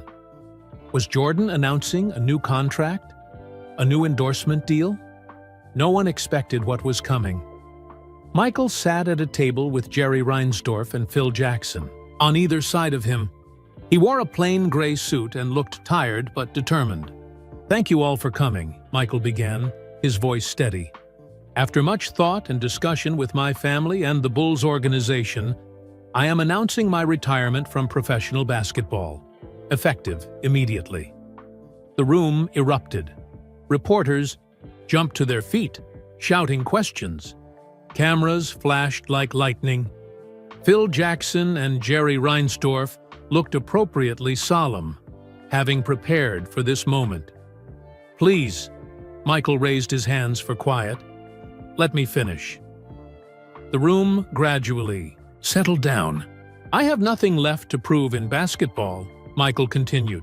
3 consecutive championships, Olympic gold medal, MVP awards. I've accomplished what I set out to do. A reporter called out, "Is this because of the gambling investigation?" Michael's expression didn't change. "My decision has nothing to do with any so-called investigation. I've simply lost my desire to play the game. Basketball has been my life, but I feel it's time for a new challenge." Another reporter shouted, "What will you do now, Michael?" Michael glanced at Reinsdorf, then back to the crowd. "I've always loved baseball. It was my first sport as a child. My father and I have talked many times about me trying to play professionally. Now, I'll have that chance." The questions continued for an hour. Michael answered calmly, sticking to his story. He had lost his desire to play. He wanted to try baseball. He was grateful to the fans and the Bulls organization. Not once did he mention Vincent Carter, the poker game, or Fred Silvers' death. After the press conference, Michael drove to his father's house. James Jordan was watching the coverage on television when Michael arrived. "You did good, son," James said, embracing Michael. "Kept your cool even with those vultures pecking at you." Michael sank into his father's couch. "I still can't believe I just walked away from basketball." "It's not forever," James reminded him. "Just until you figure out this Vincent Carter business." "Feels like forever," Michael admitted. "That press room, the looks on their faces, like I'd betrayed them." "People will understand someday," James assured him. "And who knows? Maybe you'll love baseball so much you'll decide to stay." Michael attempted a smile. His father's optimism was comforting, even if he didn't fully share it. For the next week, Michael's retirement was the biggest sports story in the world. Theories spread like wildfire. Some believed the gambling rumors. Others thought he was burned out. A few speculated about secret injuries. No one guessed the truth, that Michael Jordan, the most competitive man in sports, had walked away to protect himself from an unseen threat. Through it all, Vincent Carter remained silent. No phone calls, no threats. Michael began to hope that his plan had worked, that by removing himself from basketball, he had taken away Vincent's power over him. Then, exactly 1 week after the retirement announcement, Michael received a text from Sarah Miller. "They're watching me. Need help." Michael immediately called her, but there was no answer. He left a message asking where she was, then tried again every hour. Nothing. Worried, Michael called the Mirage in Las Vegas and asked for Sarah Miller. The manager who answered told him Sarah hadn't shown up for her last 3 shifts and wasn't answering her phone. Michael paced his apartment, debating what to do. Should he fly to Vegas to look for Sarah? Call the police? What if Vincent had gotten to her too? His phone rang. Unknown number. "Hello?" Michael answered cautiously. "Retirement, Mr. Jordan?" Vincent Carter's smooth voice came through the speaker. "A clever move. I didn't see it coming." Michael's hand tightened around the phone. "What have you done with Sarah Miller?" "Miss Miller? The bartender? I have no idea what you're talking about." "Don't lie to me," Michael said angrily. "She texted that she was in trouble, and now she's missing." Vincent sighed. "Mr. Jordan, contrary to what you might think, I don't go around harming innocent people. If your friend is missing, perhaps she simply wants to avoid the attention that comes with being connected to your situation." "Like Fred Silvers avoided it?" Michael asked bitterly. "Fred Silvers took his own life," Vincent said coldly. "A tragic decision, but his own. Just as your retirement was your decision." "We both know that's not true," Michael said. "You forced my hand." "Did I? Or did I simply show you a truth you weren't ready to face?" Vincent's voice was maddeningly calm. "The truth that your gambling habit was becoming a liability. That sooner or later, it would have ended your career anyway. I merely accelerated the inevitable." "What do you want from me?" Michael demanded. "I'm out of basketball. Your threats don't work anymore." Vincent laughed softly. Michael, you think this was about basketball? This was never about the game. It was about power. Your power, specifically. The most influential athlete in the world. Imagine what someone could do with that influence if properly directed." "I'm not doing anything for you," Michael said firmly. "We'll see," Vincent replied. "People change their minds when the stakes get high enough." "Speaking of stakes, how is your father doing?" "James, isn't it? Still working on that new deck for his house in Wilmington?" Michael froze. "How do you know about that?" "I know many things, Mr. Jordan. Just as I knew you'd be at the Mirage that night. Just as I knew which cards to deal you." Vincent paused. "Your father seems like a good man." It would be a shame if something happened to him. If you go near my father, Michael began, his voice shaking with rage. You'll what? Vincent interrupted. Call the police? Tell them some mysterious gambler is threatening you? With what evidence? The world thinks you retired to play baseball, remember? Michael had never felt so helpless. Not on a basketball court, not even at that poker table.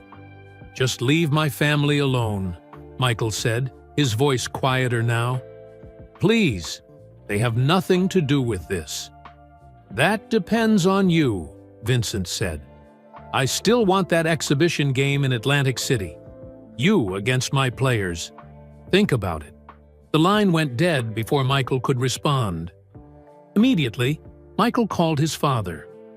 No answer. He tried his mother's number, his sister's, his brother's. No one picked up. Panic rising, Michael called Joe, his security guard. Joe, I need you. To go to my parents' house right now.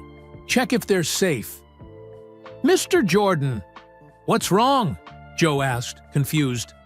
Just do it, Michael shouted. And keep trying to call them on the way. The next hour was the longest of Michael's life. He paced his apartment, trying his family's numbers every few minutes. Each unanswered call increased his fear. Finally, Joe called back. Mr. Jordan, I'm at your parents' house, Joe said. There's no one home.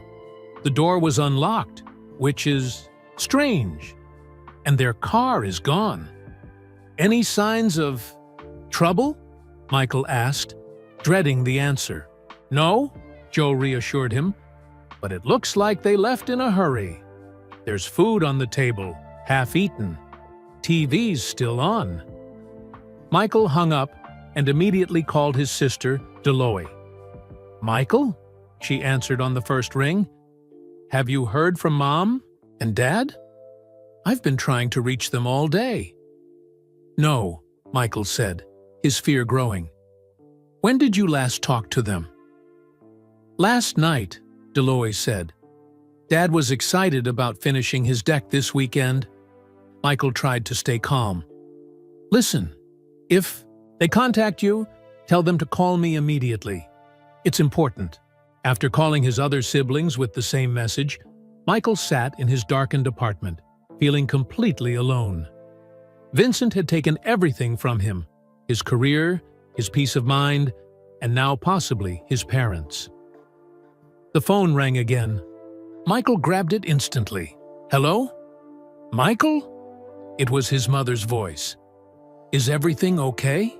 We have 20 missed calls from you. Relief washed over Michael like a wave. Mom, where are you? Where's Dad? We're at your Uncle William's house, she explained. Your father's car broke down on the way home from the hardware store. We had to leave it at the mechanic and get a ride with William. What's going on? Why are you so worried? Michael closed his eyes, thanking God they were safe. I just couldn't reach you. Got worried. Well, we're fine, his mother assured him. Though your father is grumpy about the car, you know how he loves that old thing. Put him on, please, Michael requested. A moment later, James Jordan's voice came on the line. Mike, what's all this fuss about? Pop, I need you and Mom to be careful, Michael said urgently. The man I told you about, Vincent Carter, he threatened you today. James was quiet for a moment. Threatened how? He knows you're building a deck at the house, knows your routine. Lots of people could know that, son. Please, Pop. Michael begged. Just be careful. Keep doors locked. Don't go out alone. Better yet, come stay with me in Chicago for a while, James chuckled. Son, I've lived 60 years without hiding from anybody. Not starting now. But if it makes you feel better, I'll keep an eye out. Promise me, Michael insisted. I promise, James said. Now stop worrying and focus on your baseball swing. I hear it needs work." After hanging up, Michael felt slightly better, but still uneasy. Vincent's threat against his father had seemed so specific, so deliberate. The next day, Michael increased security for his entire family. He hired retired police officers to watch his parents' home in North Carolina. He arranged for his mother and sisters to take a vacation to his beach house in Florida. He made sure someone was always with his father. 2 weeks passed. Michael began training for baseball, working out daily at the White Sox facility. The media circus around his retirement gradually died down, replaced by skepticism about his baseball ambitions. Through it all, Michael waited for Vincent's next move. But there was nothing. No calls, no threats, no mysterious poker games. It was as if Vincent Carter had disappeared. Then, on July 23, 1993, Michael woke to a call from his sister.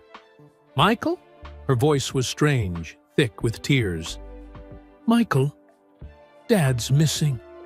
Michael sat up in bed, instantly alert. "What do you mean, missing?" "He went to a funeral yesterday in Wilmington," she explained, her voice breaking. "He was supposed to drive home after, but he never arrived. Mom waited all night. His car is missing too." "What about the security team I hired?" Michael demanded. "Dad told them to go home," his sister said. "You know how stubborn he is," said. "He didn't need babysitters." Michael grabbed his keys. "I'm flying to North Carolina right now. Call the police if you haven't already." The next days were a blur of police stations, search parties, and desperate hope. Michael offered a reward for information. His family prayed. Law enforcement searched the highways between Wilmington and Charlotte. 5 days after James Jordan disappeared, the worst news came. A fisherman had discovered a body in a creek near the South Carolina border. The police called Michael to identify his father's remains. The official cause of death was murder, a single gunshot to the chest.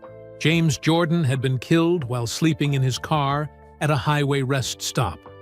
His red Lexus, a gift from Michael, was found stripped and abandoned miles away. As Michael sat with his devastated family, making funeral arrangements for the man who had been his biggest supporter, his greatest fan, his best friend, he couldn't shake one terrible thought. Was this Vincent Carter's work? Had his father died because of Michael's refusal to throw a basketball game? The police didn't think so. They quickly arrested 2 teenagers who had stolen James Jordan's car and possessions.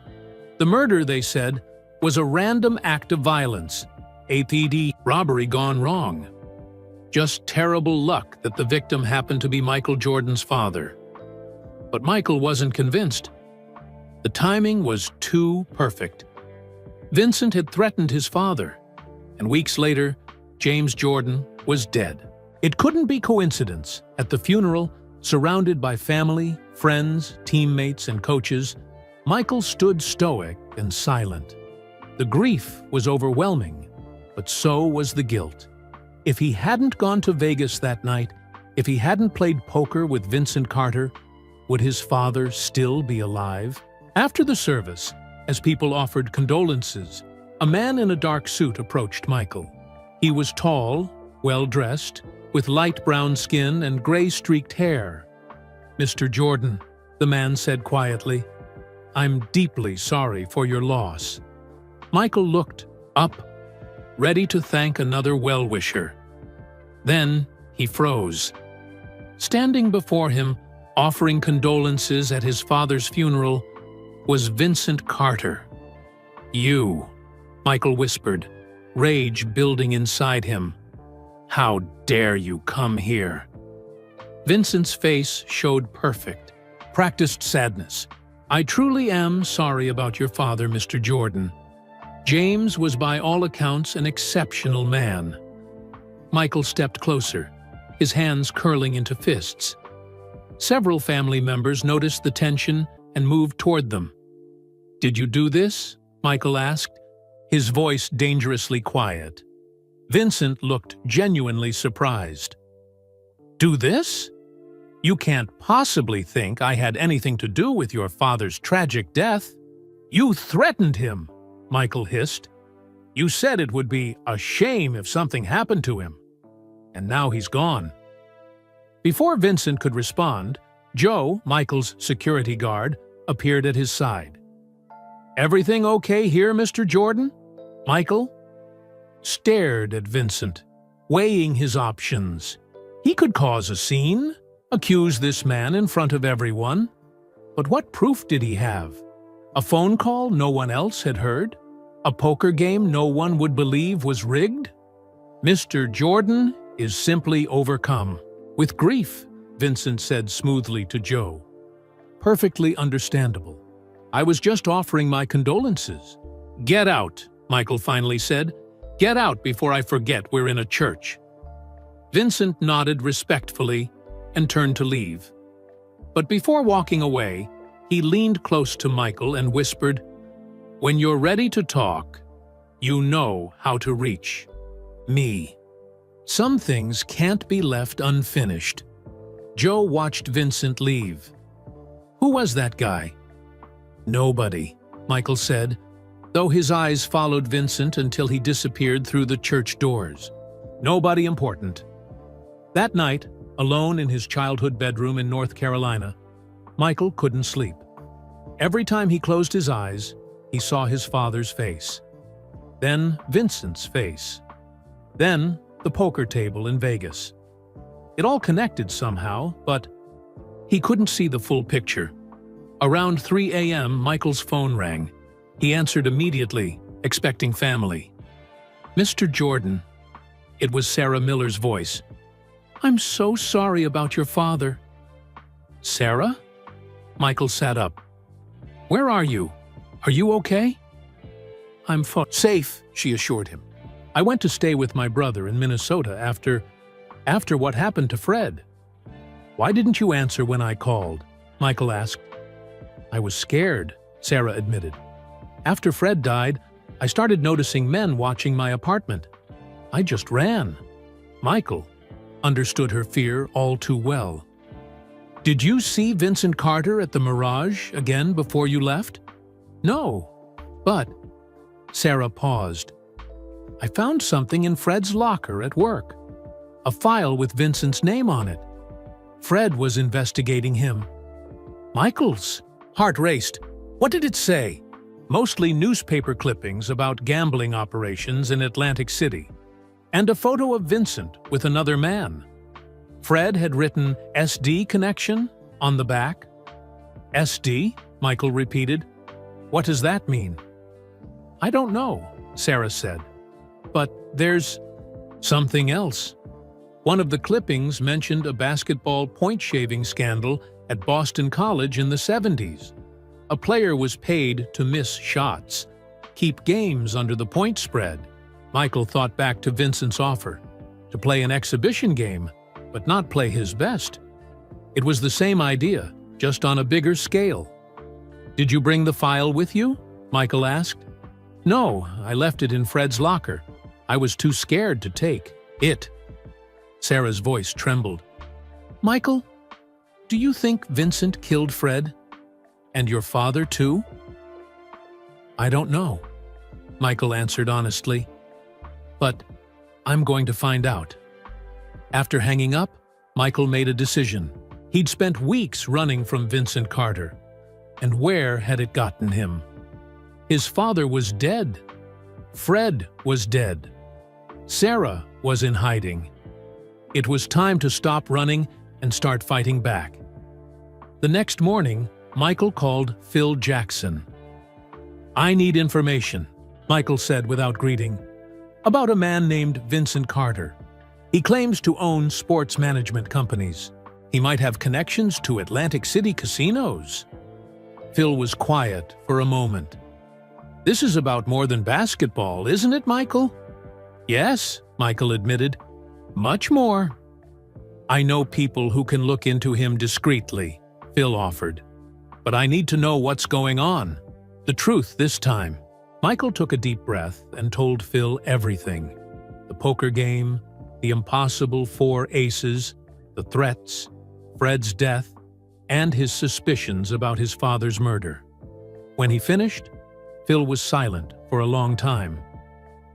That's hard to believe. Michael. I know how it sounds, Michael said, but it's true. Every word. Why didn't you come to me sooner? Phil asked, hurt evident in his voice. Vincent said he had people in the NBA, Michael explained. I didn't know who to trust. You can trust me, Phil said firmly. Always. After hanging up, Michael drove to the local police station. The detective handling his father's case was a serious man named Reynolds, who clearly felt the pressure of investigating the murder of Michael Jordan's father. Mr. Jordan, Detective Reynolds greeted him. I was about to call you. We have more evidence linking the suspects to your father's car. I need to ask you something, Michael said, getting straight to the point. Is it possible someone hired these kids to kill my father? Reynolds frowned. Hired them? No, everything points to a random robbery. These are local troublemakers, not professional killers. But could someone have paid them? Michael pressed. Someone who wanted to make it look random? Mr. Jordan, I understand you're looking for answers, Reynolds said gently. But sometimes, terrible things happen for no reason. Your father was simply in the wrong place at the wrong time. Michael wasn't satisfied, but he knew the detective wouldn't take his suspicions about Vincent seriously. Not without evidence. Over the next few weeks, Michael tried to lose himself in baseball training. He spent hours in the batting cage, trying to transform his basketball skills into baseball talent. The media mocked his efforts, calling it a vanity project, but Michael didn't care. Baseball had been his father's dream for him. Phil Jackson called regularly, with updates on his investigation into Vincent Carter. The information came in pieces. Vincent owned shares in several Atlantic City casinos. He had been investigated for gambling fraud in the 1980s, but never charged. His real name wasn't Vincent Carter at all, but Victor Castellano. And most interestingly, he had deep connections to a man named Sam DiMaggio, a known figure in organized crime with gambling. Operations throughout the East Coast. SD connection, Michael realized. Sam DiMaggio. In October, 3 months after his father's death, Michael was at the White Sox training facility when he received a call from an unknown number. Hello? Mr. Jordan? It was Vincent's voice. It's been a while. Michael's grip tightened on the phone. What do you want? The same thing I've always wanted, Vincent replied calmly. That exhibition game in Atlantic City. You against my players, one night only. After everything that's happened? After my father? Your father's death was a tragedy, Vincent interrupted. A random act of violence. I had nothing to do with it. I don't believe you, Michael said. Believe what you want, Vincent replied. But consider this. If I was involved, wouldn't that make you want justice even more? What are you talking about? I'm talking about proof, Mr. Jordan, Vincent said.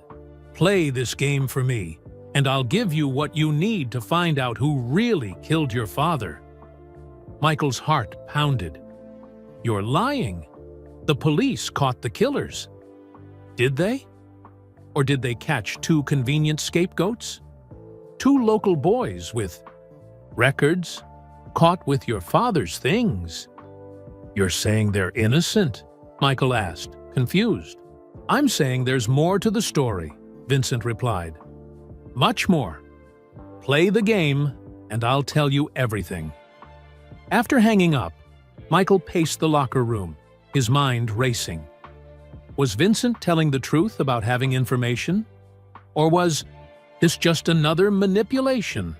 Another way to force Michael to do what he wanted? That evening, Michael received a package at his Chicago apartment.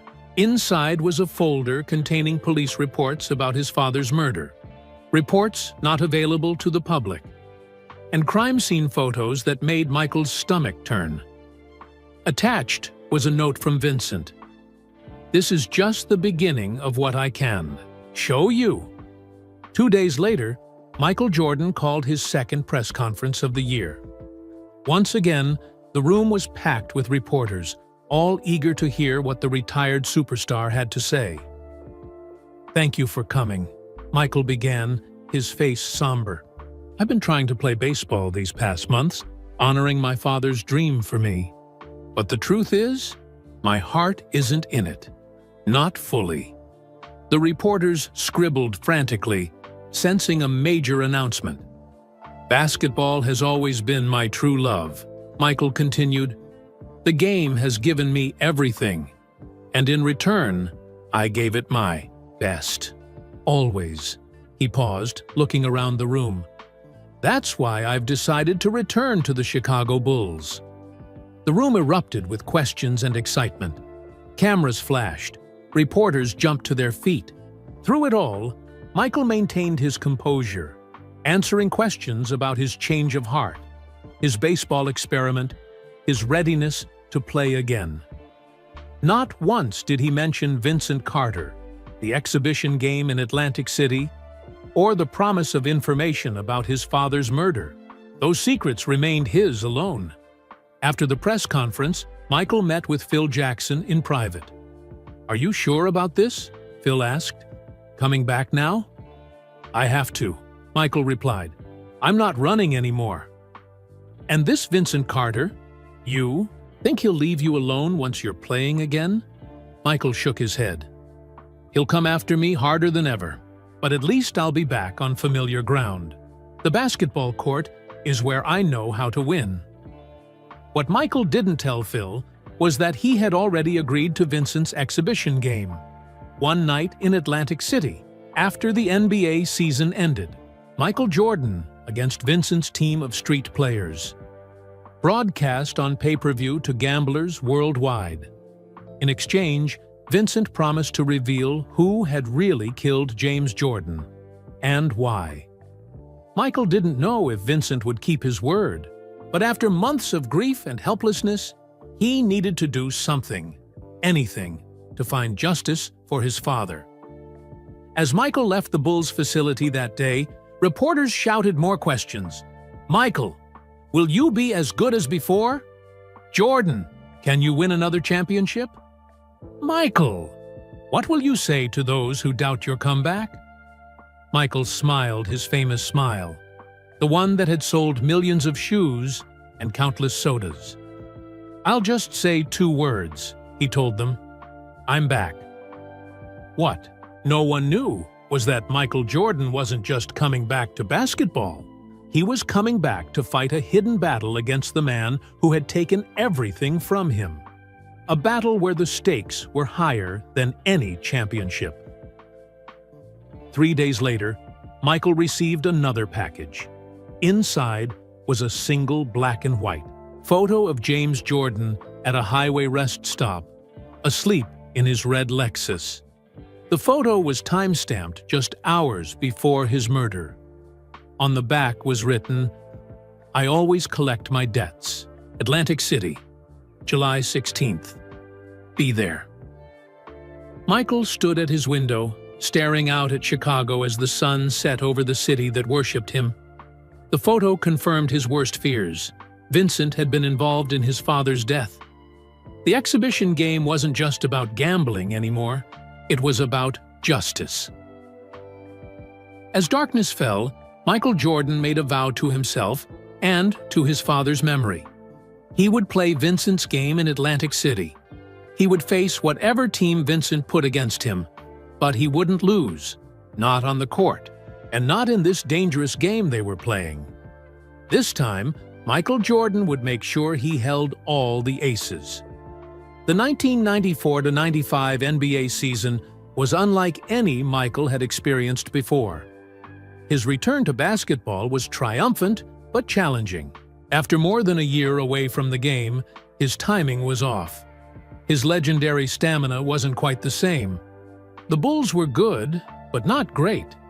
Still, the fans didn't care. They were simply thrilled to have their hero back. Arenas sold out everywhere. He played. Children screamed his name. The famous number 23 jersey once again became the most popular in the world. Through it all, Michael kept his secret. No one, not his teammates, not the press, not even Phil Jackson, knew about the upcoming exhibition game in Atlantic City, or about the photos Vincent kept sending, each one showing James Jordan on the last night of his life, each one proving that Vincent had been involved somehow. One evening in May, as the Bulls prepared for a playoff game against the Orlando Magic, Phil Jackson pulled Michael aside after practice. "My sources found something interesting about your friend Vincent," Phil said quietly. "Back in the 70s, he worked for point-shaving operations at Boston College, just like Sarah told you. But there's more. He was also connected to a referee. Scandal in the NBA." Michael's eyes widened. "The NBA? When?" "Early 80s, Phil explained. Nothing was ever proven, but several refs were suspected of making calls to affect point spreads. Vincent was questioned, but never charged. So he's been trying to corrupt basketball for decades," Michael said, pieces falling into place. "First, with college players, then with refs, now with me. There's something else," Phil added. "Vincent has a partner who handles the money side, Sam DiMaggio. They split profits 50-50. Michael nodded. "SD connection." "Exactly. And DiMaggio owns a significant stake in a cable company that specializes in pay-per-view events." Michael thought about the exhibition game Vincent had planned. Pay-per-view to gamblers worldwide. The profits would be enormous. "Michael," Phil said carefully, "whatever you're planning with Vincent, and don't tell me you're not planning something, be careful. These aren't just gamblers. They're dangerous people." Michael put a hand on his coach's shoulder. "I know, Phil, and I promise, after July 16th, it will all be over." The Bulls lost to Orlando in the playoffs. For the first time in years, Michael Jordan would not be NBA champion, but he had other battles to fight now, other victories to secure. As July 16th approached, Michael prepared meticulously. He trained harder than ever, getting his body back to its peak condition. He studied the street players Vincent was likely to use against him, finding footage of their games, learning their strengths and weaknesses, and most importantly, he gathered evidence. With Phil's help, and through private investigators, Michael collected financial records linking Vincent to gambling operations, phone records showing calls between Vincent and Sam DiMaggio on the night of James Jordan's murder, and most damning of all, bank transfers to the two teenagers accused of killing his father. 3 days before the Atlantic City game, Michael received a final package from Vincent. Inside was a DVD with a note. "Watch this alone." Michael put the ETU disc into his player. The video showed his father's red Lexus at a highway rest stop. The timestamp showed 1:47 a.m., July 23, 1993. A figure approached the car, one of the teenagers later arrested for the murder. But he wasn't alone. Another man stood in the shadows, directing him. Michael couldn't see his face, but the expensive suit and confident posture were unmistakable. Vincent Carter. Michael watched in horror as the events unfolded. His father, asleep in his car. The Lao, teenager, nervous, but determined. Vincent, staying in the shadows, but clearly in charge. Then a flash, a gunshot, and the video ended. Michael sat in stunned silence. Vincent had just sent him proof of his involvement in James Jordan's murder. Proof that could put him in prison for life. Why would he do that? The answer came in a text message. Now you know the truth. The question is, what will you do with it? Remember, if I go down, the video goes public. Your father's final moments, for all the world to see. Play the game, lose as agreed, and this stays between us. Michael understood now. This wasn't just blackmail. This was Vincent's ultimate power play. By sharing the video, he had made Michael an accomplice in hiding evidence. If Michael went to the police, the video would be released, turning his father's death into a media spectacle. The morning of July 16th arrived. Michael flew to Atlantic City on a private jet. He had told his family and friends he was taking a short vacation. No one knew his real purpose. The exhibition game was set for 9 p.m. at a small arena, connected to one of Vincent's casinos. No NBA logos or affiliations, just Michael Jordan versus the Street Kings. Tickets had sold out instantly at $1,000 each. The pay-per-view was expected to draw millions of viewers worldwide. At 7 p.m., Michael arrived at the arena's back entrance. Security guards led him to a private locker room where a single Bulls uniform hung waiting, number 23, just as always. As Michael changed, the door opened. Vincent Carter walked in, dressed in an expensive Italian suit, looking perfectly calm and confident. "Mr. Jordan," Vincent greeted him, "I appreciate you honoring our arrangement." Michael didn't respond. He continued lacing up his shoes, his face blank. "The game is simple," Vincent continued. 5 on 5. You and 4 local college players against my Street Kings. First team to 80 points wins. "And you expect me to lose," Michael said, finally looking up. "I expect you to remember what's at stake," Vincent replied. "Your father's dignity, your family's peace, the truth about that night." Michael stood up, towering over Vincent. "I've never lost on purpose in my life.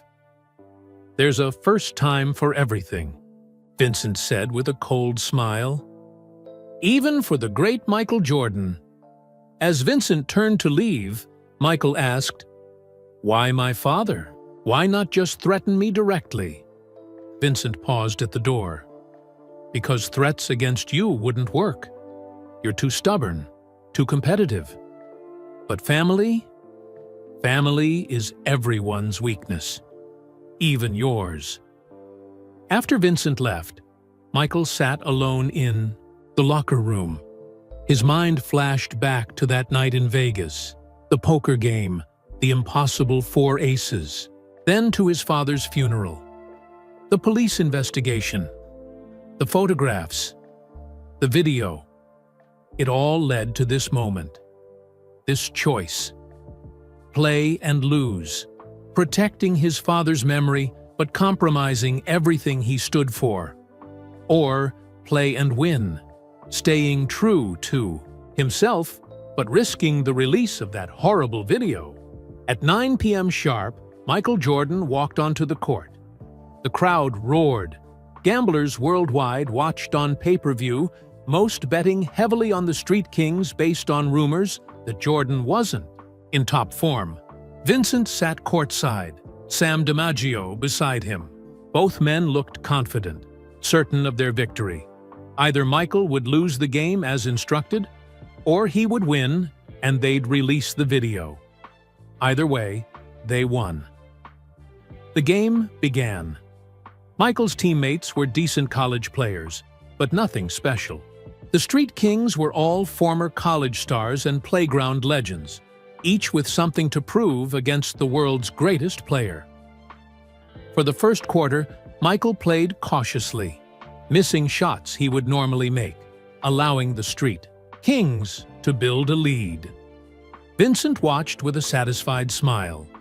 Everything was going according to plan, but in the second quarter, something changed.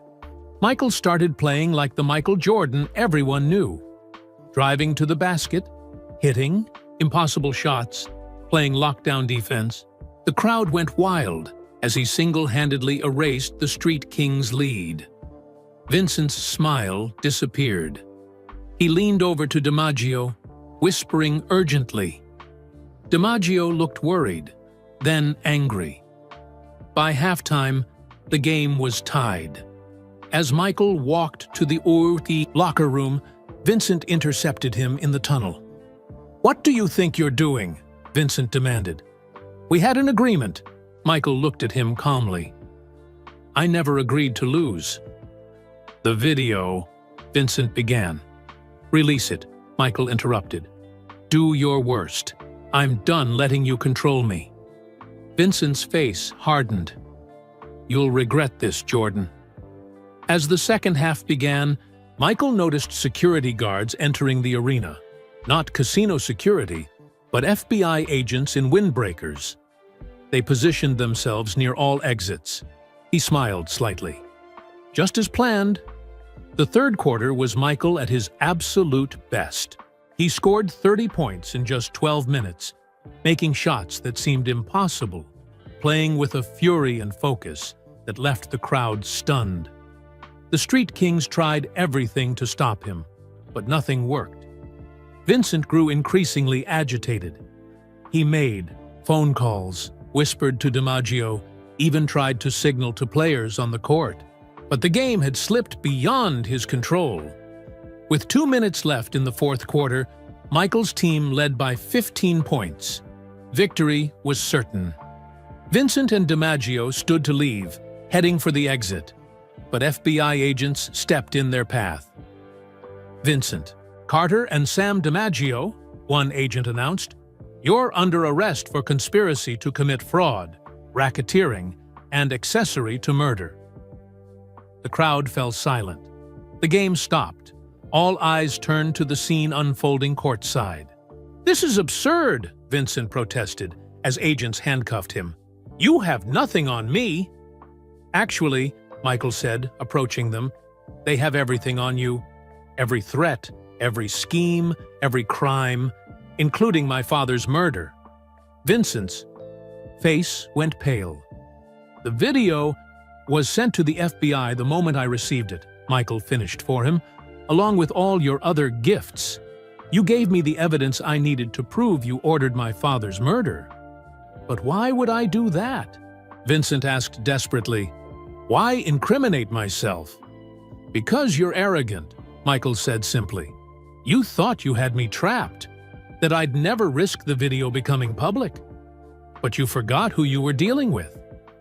As the agents led Vincent and DiMaggio away, the crowd began to understand what they had witnessed. This wasn't just an exhibition game. It was the final act in a battle between Michael Jordan and the man who had tried to destroy him. The game never officially ended. No one cared about the score anymore. Michael left the court quietly, changing in the locker room while reporters gathered outside, desperate for answers. 1 month later, Michael Jordan held his third press conference of the year. This time he explained everything: the poker game in Vegas, Vincent's threats, the investigation into his gambling, his temporary retirement, and finally, the truth about his father's murder. Vincent Carter and Sam DiMaggio ran an illegal gambling operation focused on manipulating sports outcomes, Michael explained to the shocked reporters. "When I refused to participate, they targeted my father as leverage." "Why not go to the police immediately?" a reporter asked. "I needed evidence," Michael replied, "and I needed to protect my family from further harm." News outlets worldwide covered the arrests and subsequent trial. Vincent and DiMaggio were convicted of multiple crimes, including orchestrating Jordan's murder. The two teenagers who had actually committed the murder received reduced sentences for testifying against them. In the aftermath, NBA Commissioner David Stern personally apologized to Michael for the gambling investigation. "We were looking in the wrong direction," Stern admitted. "We should have trusted you." Michael returned to the Chicago Bulls for the 1995-96 season with a renewed purpose. Free from Vincent's threats and with justice served for his father, he led the Bulls to the greatest season in NBA history, winning 72 games and another championship. Years later, a reporter asked Michael if he ever regretted his decision to return to basketball instead of continuing with baseball. "Baseball was my father's dream," Michael answered thoughtfully. "But fighting for justice, that was something we both believed in. Sometimes the greatest victories happen off the court." As for the mysterious Vincent Carter, he spends his days in a federal prison, remembered only as a footnote in the legendary career of Michael Jordan, the man who refused to lose, even when the game was rigged against him. The Las Vegas incident that had started it all faded from public memory, replaced by more championships, more iconic moments, more Air Jordan glory. But Michael never forgot those nights in Vegas, the poker game that changed everything, and the terrible price his family had paid. And sometimes, late at night, he still dreams of 4 aces and a deck of cards that was stacked against him from the start. Thank you for joining me on this journey, exploring how a simple poker game led to such life-changing consequences for basketball's greatest legend. Where are you listening from today? I'd love to know in the comments below. If you enjoyed this story, please take a moment to like this video and subscribe to the channel for more interesting stories like this one. I share new content regularly that dives into fascinating mysteries, both sports-related and beyond.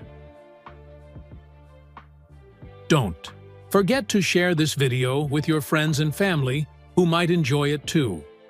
Spreading these stories helps create awareness and brings a bit of kindness to someone's day through the power of storytelling.